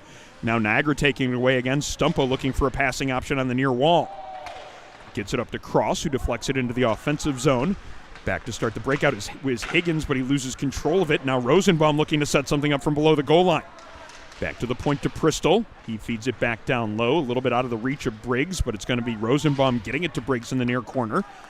Briggs now looking for an option as he's got his back to the net, but he eventually gets it along to Cross in the far corner, who just gives it right back to Briggs, takes a shot from a hard angle. Couldn't find the net with that one as he let it go from right along the goal line. A little bit more than 15 minutes to play in regulation. Niagara setting up some shop here in the offensive zone, but again, being kept to the perimeter by this Cortland defense. Puck in the far corner. Briggs trying to get something going over there, but he can't get it down low. Cycle played down to Rosenbaum, but it's Bristol stepping in from his point position to get in the way of that clearing attempt, and now Bristol has control behind the net. Back to the point. Jasmine getting it right back down low. Rosenbaum now over to the far walls. He takes a little bit of a bump there from the Cortland defender, but he keeps possession of it before he gets it to Briggs. Now Rosenbaum has a chance to get that wraparound attempt. Good play by the defender to tie him up enough to keep him from getting it away. And then Rosenbaum ends up taking a penalty in the offensive zone as he slashed the stick of the Cortland defender. He ended up breaking his own stick in the process. Maybe a little bit of frustration starting to come through from the Niagara players, even though they spent about a minute plus in the offensive zone there. The time in the offensive zone ends up coming to a close with a penalty against Rosenbaum. You know, that's an interesting point. For Niagara, they are not used to being in this situation whatsoever. A team that was 18-3-1, plus 75 goal differential, they're not used to playing from behind, ever.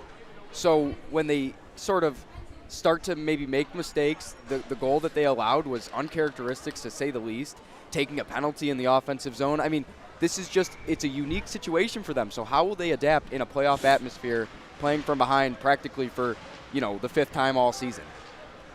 But it's not exactly like it's a team that hasn't been battle-tested. They've faced difficult opponents throughout the season. They know that they can rely on that experience, but obviously being tested here as they trail in the third period against a much more confident than you might have expected Cortland squad, and that confidence keeps on going the later that this game goes. Cortland power play now continuing, minute 34 to go. Cross-ice pass right onto the tape, but that one doesn't get through. Good shot block as Niagara taking a page out of the Cortland book, getting some shot blocks of their own to help them kill off this penalty. Minute 22 left in the penalty kill as it's Orgel creating some havoc in the offensive zone. Allows Niagara to kill off a little bit more time and just makes it that much more difficult on the power play unit. Good poke check by Abbott to at least force the first push into the zone a little bit of difficulty. Now back to the point. Shot is faked there by Haldane. Cross-ice pass right onto the tape, and then in front of the net for the second time today, it's Andrew Clifford finding the back of the net. Cortland with the power play goal now has a 2-goal lead against the number 2 team in the country. And it is just shocking to me. Cortland has come out with so much confidence here in the beginning of this third period. A beautiful setup on that power play, finally capitalizing on the special teams. First power play goal we've seen for either side tonight, and a beautiful setup. And now Niagara is really in a situation that they're not used to being in. Again, down 2 goals and 13 minutes and a half left in this game. That's what you need to do on the power play. Get the defense moving in all sorts of directions. The puck moved from down low to up high to the midboards and then across and then back over to the near side. Anytime you can get the defenders and the goaltender moving that much, it sets up a good chance. There's almost a chance for an answer for Niagara as Orgel got free in front of the net. Just got tied up a little bit late before he could let the shot away. Orgel's been very active here in this game. I wouldn't be surprised if he's a big part of it if Niagara's able to come back. Orgel sets up a chance there. Scanlon lets that shot go. Glove save is made by Norbro as he's going to continue to be tested here in this one. 13:06 remaining in regulation. You can guarantee that Niagara is not going to let up one bit when it comes to the offense that they're going to try to put forward here in the rest of this game. Now that they're on their heels a little bit, you can guarantee that they're going to be putting the pedal to the metal offensively as much as they can. So the face-off will be to the right of Norbro as he gets some equipment work done here. Actually, it's going to be to his left.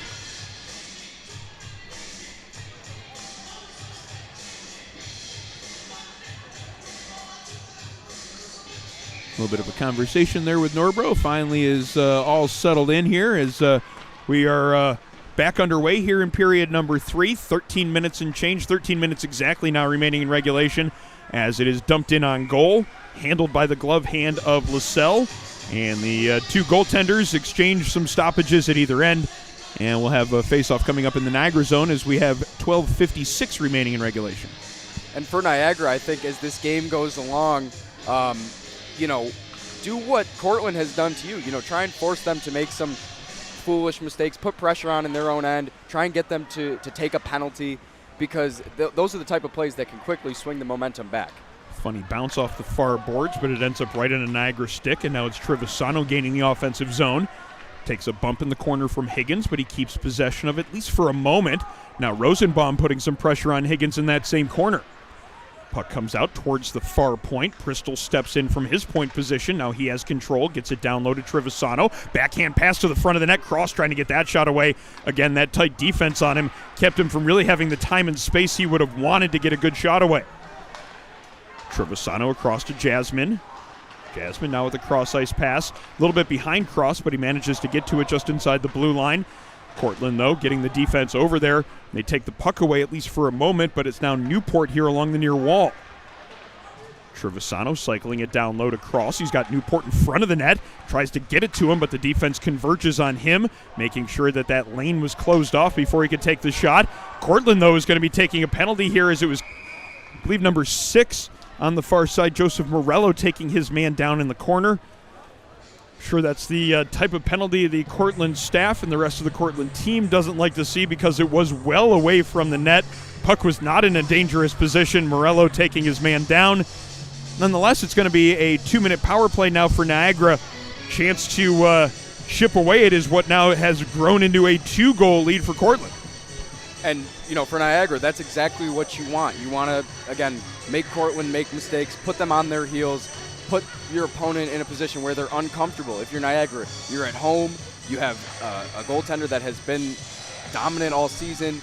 You have been dominant all season as a team. So, yes, you're down 2 goals now, but there's still more than half a period to play in this game. Just a 2-goal deficit. You know what they say about 2-goal leads in hockey.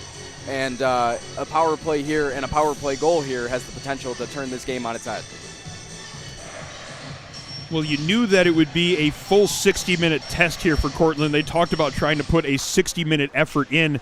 The difference in some of those games that they played against Niagara earlier on this season, maybe not having the full defensive attention when they needed it.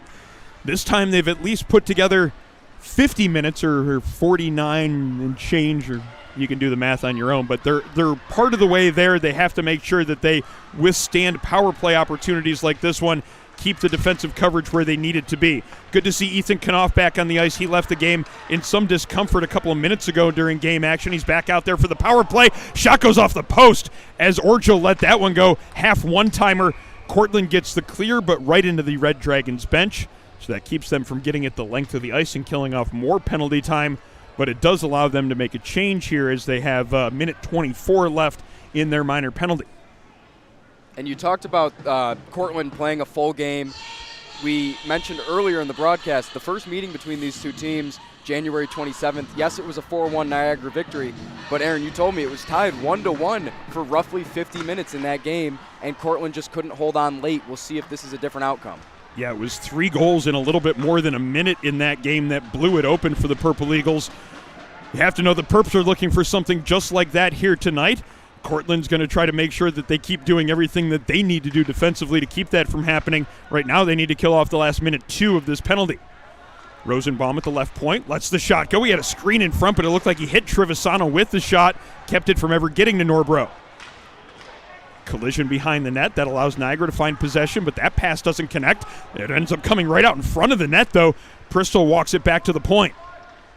Cross-ice pass to Rosenbaum. Now back to Bristol at the midpoint. 2 players in front of the cage as the one-timer is taken from the far side. Campbell maybe had it roll on him before he let the shot go. It ended up going fluttering over the net. Norbro moving from right to left ends up knocking the net off the moorings. We get a stoppage in play. 36 seconds to go in this penalty kill for Cortland. And our game broadcast tonight brought to you by Envious Gameware, designers of custom hockey uniforms, bags, and apparel. EnviousGameware.com to get your team a look to be envious of. 30 seconds to go in the power play. Briggs and Rosenbaum along the near wall playing catch with it. Now Bristol winding up that shot. Had the screen in front. Looks like it got deflected just wide. Not sure if it was the Cortland player or the Niagara player that got a piece of it. Shot from Briggs misses wide as he was trying to get that one through a screen. Power play continuing as it's Campbell's shot missing the net wide. Niagara, though, keeps possession in the offensive zone. 7 seconds to go, and the penalty kill is pretty much just about over now as Lascelles tries to catch Cortland in a change, however, as the penalty expires. Trevisano just inside the blue line, but he's got 2 Cortland players on him, and it's going to be fed through the neutral zone by Haldane. Niagara looking to quickly counter and send it back into the Cortland zone. That one got deflected, so no icing. 9.5 to go in regulation. Pass up the far wall. Taylor trying to get it out of the zone on the far side, but it's kept in. Fed down low. Ethan Knopf spins off of his man, tries to get the shot through. It hit his own man in the skate. Rebound opportunity was there. That save is made as the shot comes through from the point. 3 or 4 shots being taken there in quick succession by Niagara. Couple of them got through on goal, as you know that this is the part of the game where they're going to start to pick up the desperation and fire shots from just about anywhere on Norbro. Yeah, that's certainly true, and you're going to see that in the final 9 minutes of this game. But going back to that penalty kill for Cortland, I don't think it can be understated how impactful that is going to be or could be on the outcome of this game. I mean, the special teams as a whole for the Red Dragons, I think, is really one of the biggest reasons that they're ahead 2-0 right now. One of their goals, the second goal, came on the power play. They've killed 3 power plays by the Purple Eagles, and in a game where, you know, they came in as the underdog, the lower-ranked team, winning the special teams battle is a huge way to even the playing field, and that's what they've done. And continuing to get saves from their netminder, Axel Norbro. Glove save there as it stays a 2-0 Cortland lead. We're under 9 minutes to play in regulation.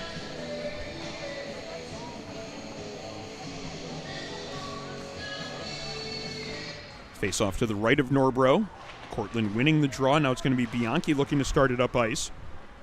Help from Cochran to get it to the far side. Ethan Knopf is the first one to it over there for the Perps.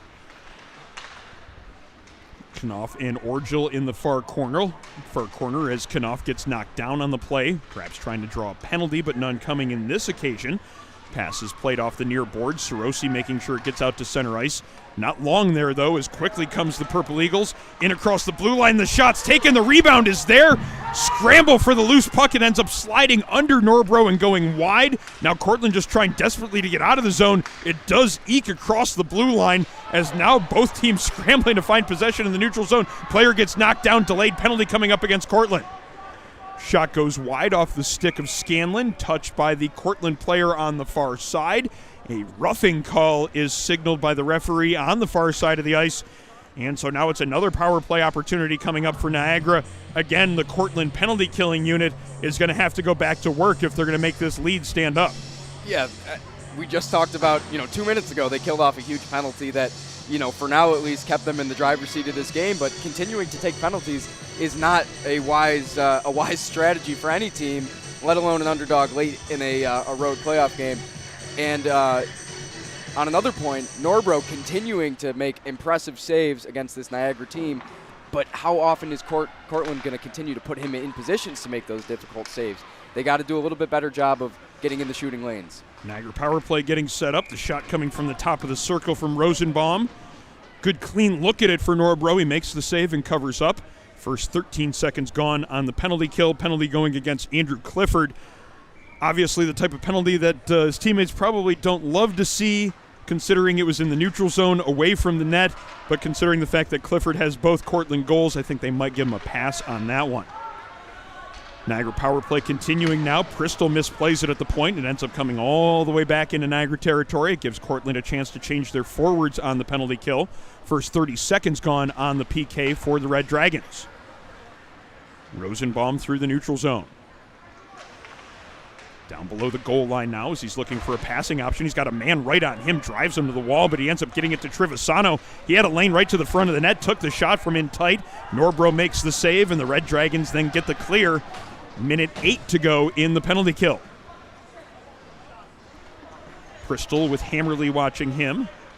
Crystal now with some speed through the neutral zone, 1-on-2 into the offensive zone. See if he tries to call his own number here. Lets the power play get set up as it actually comes across the blue line. Now it actually might develop into an opportunity for Cortland. Hammerly's pass out in front of the net. He had Mikolas there on the far side. Good setup and a good save by Lascelles, sliding from left to right.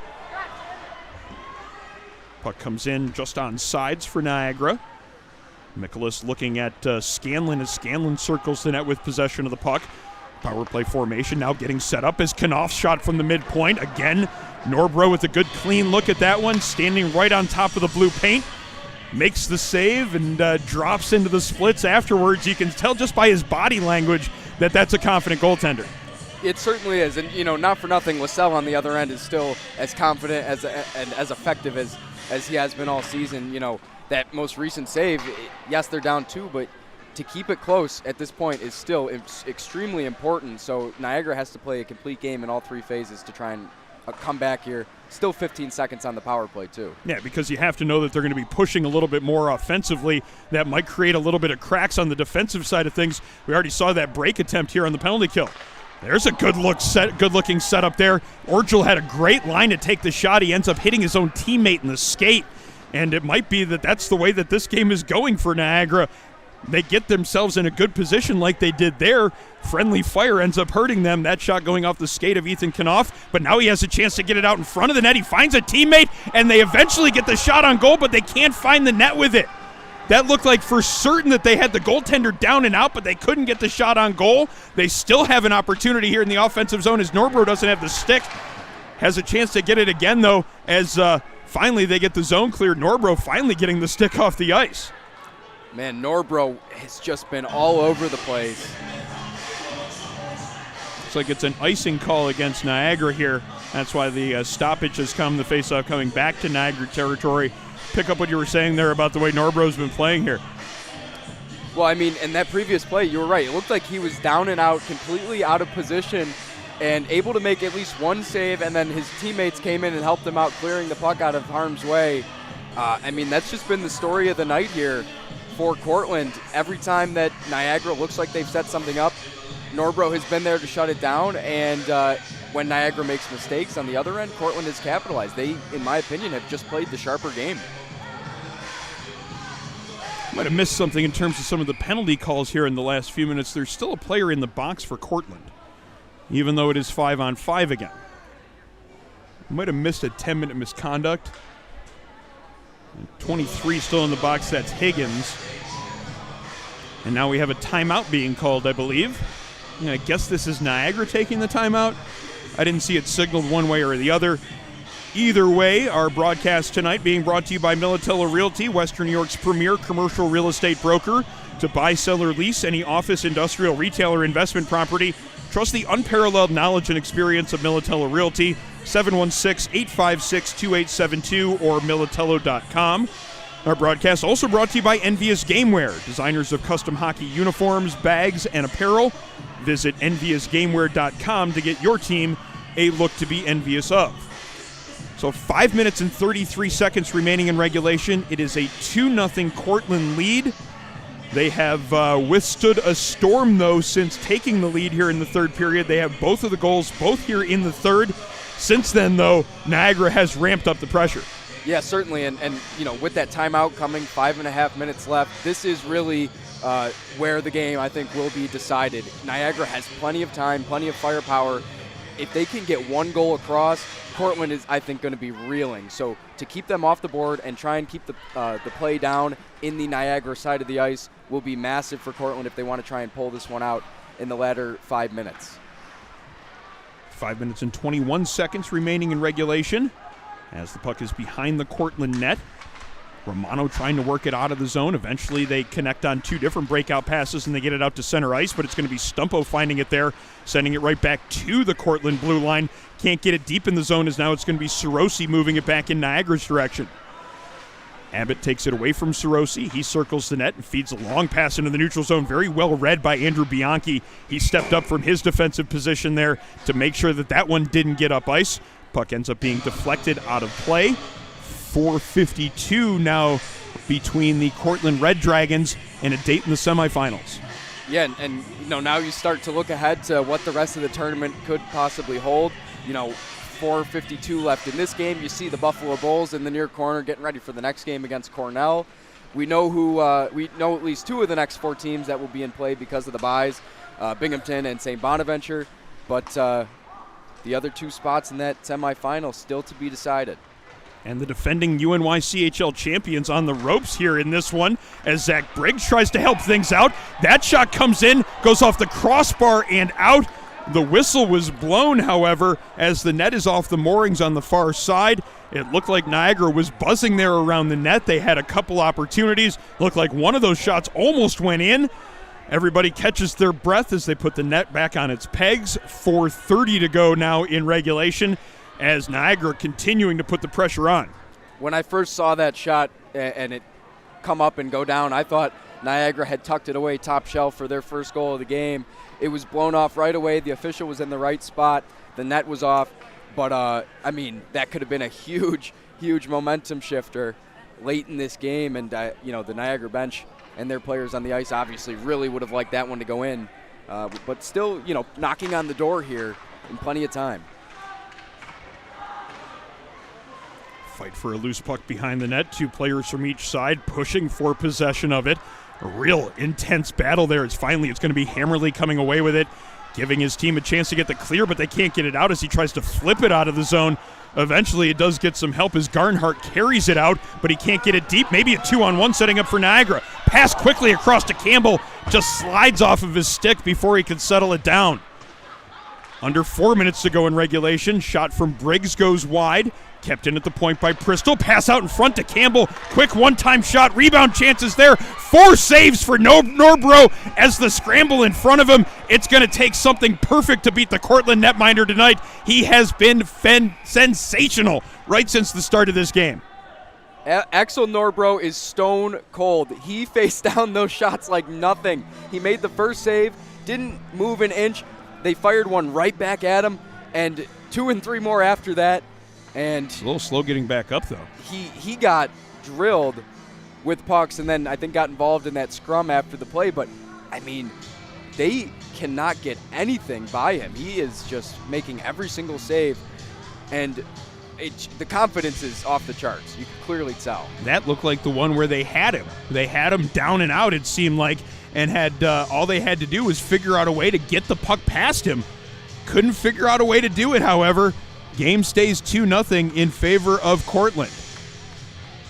And I'm just so impressed with the confidence that he's shown because Niagara is really pulling out all the stops to shoot at him from every angle, multiple attempts on the same offensive possessions, and he is just staring it all down. Puck goes off the referee's skate, sets up a 2-on-1, but Cortland inexplicably going in off sides as it was Haldane and Casulo carrying it into the offensive zone. Haldane goes off sides, so a chance to maybe put this game on ice goes by the wayside. 3:28 now remaining in regulation. Still Cortland with a 2-0 lead, but that was an opportunity that they didn't want to let slide by. Yeah, really an unforced error there. They had a potential 2-on-1 developing and just got ahead of themselves, and a goal with 3.5, a goal there could have really put this game away. Ethan Knopf into the offensive zone for the Purple Eagles. He takes a bump there on the far side, a second hit as well. Third player comes and throws a shoulder into him. Looking for a penalty are the Niagara fans, but none coming as it gets back to the point. Now Abbott looking to get a shot through, redirected towards the front of the net. Player gets knocked down. Now the penalty's coming up as eventually it was Ethan Knopf drawing the penalty on the 5th or 6th hit he took on the shift. It's Haldane headed into the penalty box, so with 3:02 remaining in regulation, a chance for Niagara again on the power play. Another huge power play opportunity here for the Purple Eagles.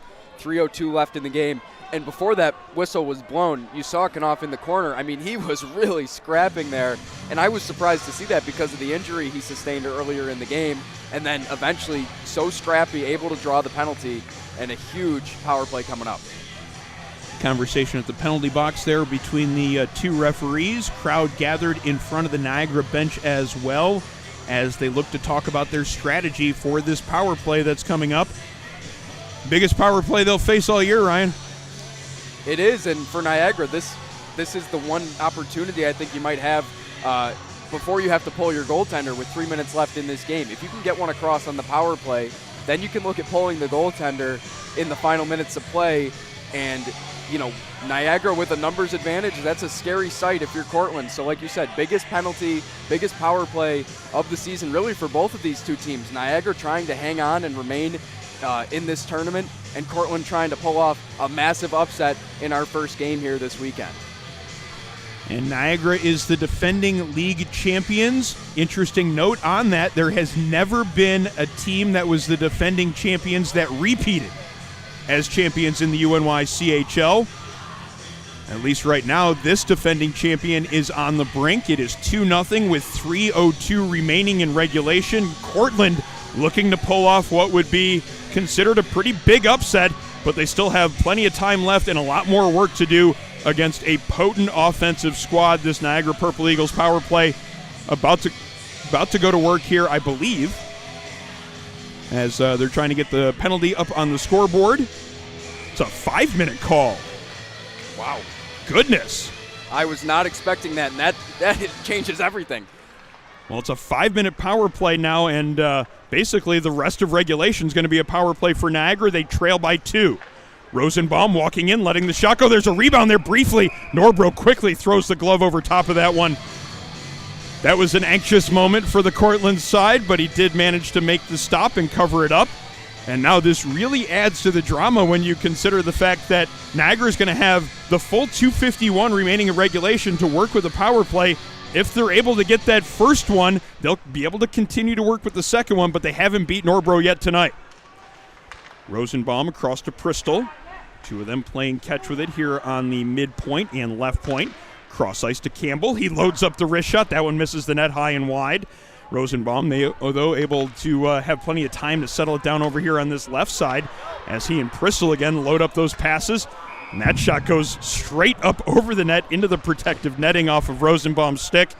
And we get the stoppage now. 2:27 remains in regulation, as Cortland getting closer and closer to a date in the semifinals with Binghamton, but they still have to kill off what is going to be essentially the rest of regulation down a man. Well, and we talked so many times tonight about Cortland playing a full game. They've done almost that tonight, but this final 2.5 minutes really couldn't be much tougher. The situation they've been put in is going to be tough to overcome Niagara with an extended power play. But they are able to ice the puck because they're killing the penalty, and if and when the Niagara net is empty, they'll be able to fire at that empty net. Or Jill's shot doesn't get through. Zach Mikolas getting the block. He's usually the offensive engine for the Red Dragons. Great shot block there on the defensive side of things for number 7 for Cortland.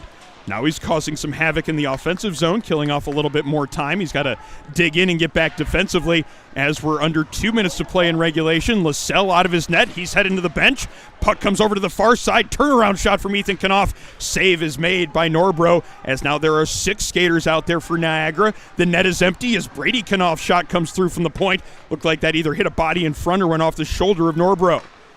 Ethan Knopf on the far side. Brady Knopf at the midpoint. Gets the shot through. Save is made by Norbro, but he has to scramble to get back into position. Minute 30 remaining in regulation. Puck in the slot. Cortland getting the clear to the point. Held in. Great play by Brady Knopf. Gloving it down and then getting it with the stick before any of his teammates touched it. Orgil shot through a screen. That one got redirected by Scanlon. Another great save by Norbro, as it seems like it's going to take an absolutely perfect shot to beat him now. 2 more saves in tight. Scanlon getting the shot away from about 10 feet away, and another pad save by Norbro as we approach a minute remaining. Last minute of play here as Cortland gets another clear. 55 seconds to go. Scanlon back after it. Quickly up ice to Brady Knopf as they try to catch Cortland in a change. Across the blue line, Trevisano tries to feed it to the net front. Ends up on Orgil's stick, and he gets it back down low to Trevisano. Now 42 seconds left. Back to the point, off the skate of Brady Knopf, and he can't manage to find it with the stick, and it ends up leaving the zone. And then Knopf, maybe showing the frustration, throws the elbow into his opponent there in the neutral zone. He's going to take a penalty there. We're back to 4-on-4 now, as only 33 seconds remaining in regulation. And it looks like, at least, I don't want to get too far ahead of ourselves, looks like Cortland is on the verge of pulling a major upset here in the quarterfinal round of the D1 playoffs. Right, and because Niagara draws the penalty, now LaSalle's going to have to come back out onto the ice, completely even strength with 33 seconds. Cortland's a face-off win or two away from really being able to put this game away and pull off a massive upset over the number 2 ranked 18-3-1 Niagara Purple Eagles. We'll see what happens in the next 30 seconds. A 5-minute penalty on the board, by the way, for that most recent Niagara penalty. Won't make a difference because there's only 30 seconds left in the game, but Cortland on the brink. Shot taken by Cortland right off the face-off. Niagara trying to stretch the ice. That one goes off with Trevisano, who then runs into the goaltender. Oh my. That's definitely going to get a response. That was just silly. I can't understand why that would happen. And now we have the maze of bodies in the corner. Anytime you run over a goaltender, you can't be surprised that's the reaction. And it was just not necessary in this case. And now, and what's going to end up happening here is potentially some of the Cortland players are going to face possible suspensions for a reasonable response.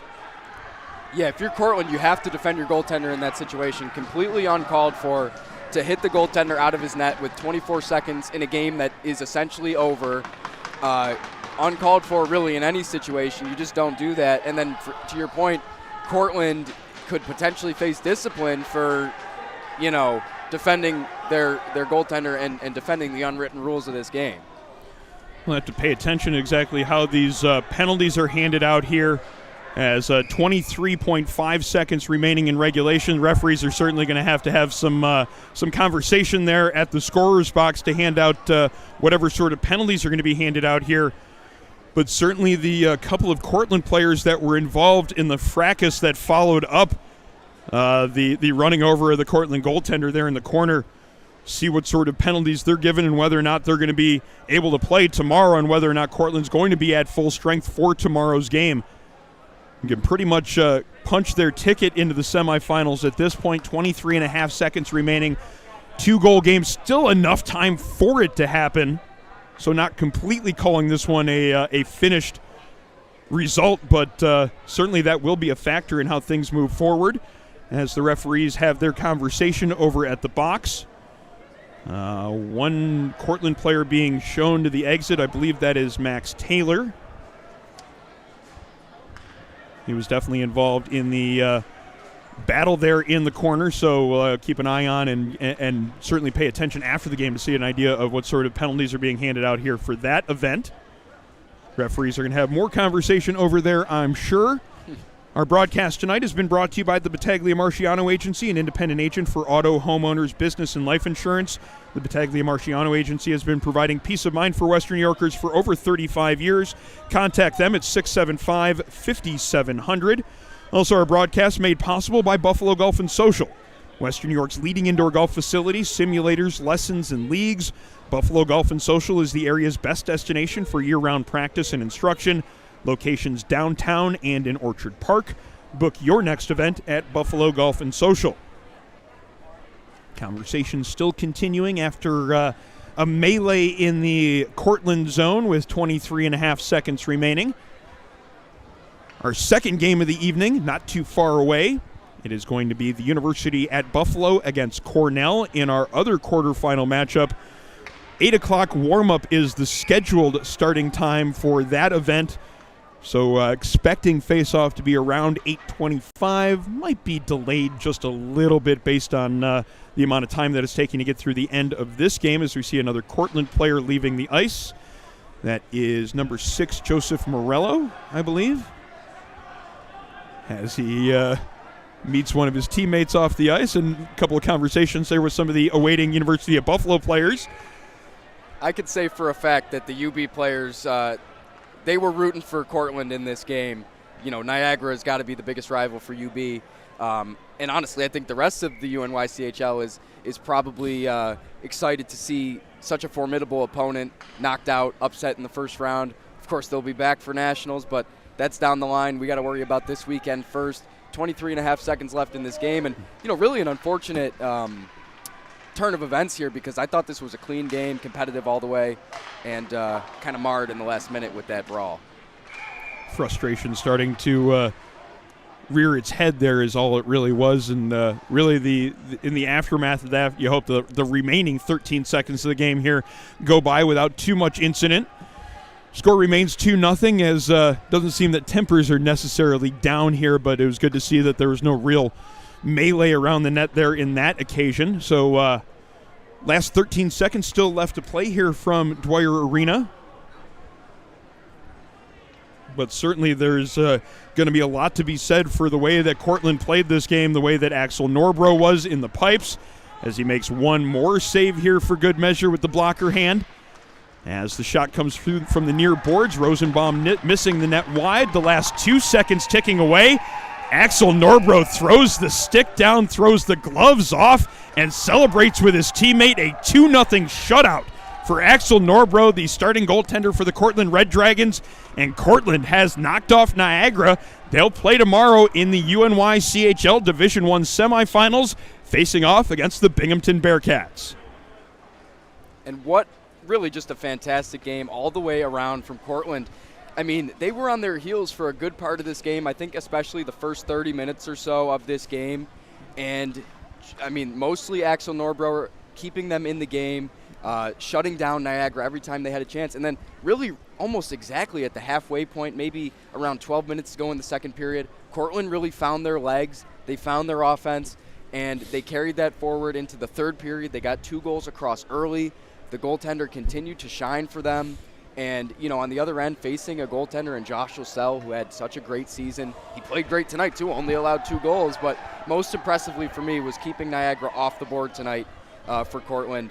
And, you know, a 2-0 shutout upset win. I don't know how many people had that on their bingo cards. Essentially, Cortland did to Niagara what Niagara did to teams all throughout the year. And this has got to be a frustrating way for the season to end on the regular season on the league side of things for Niagara. As Ryan mentioned, they still have nationals coming up in a couple of weeks.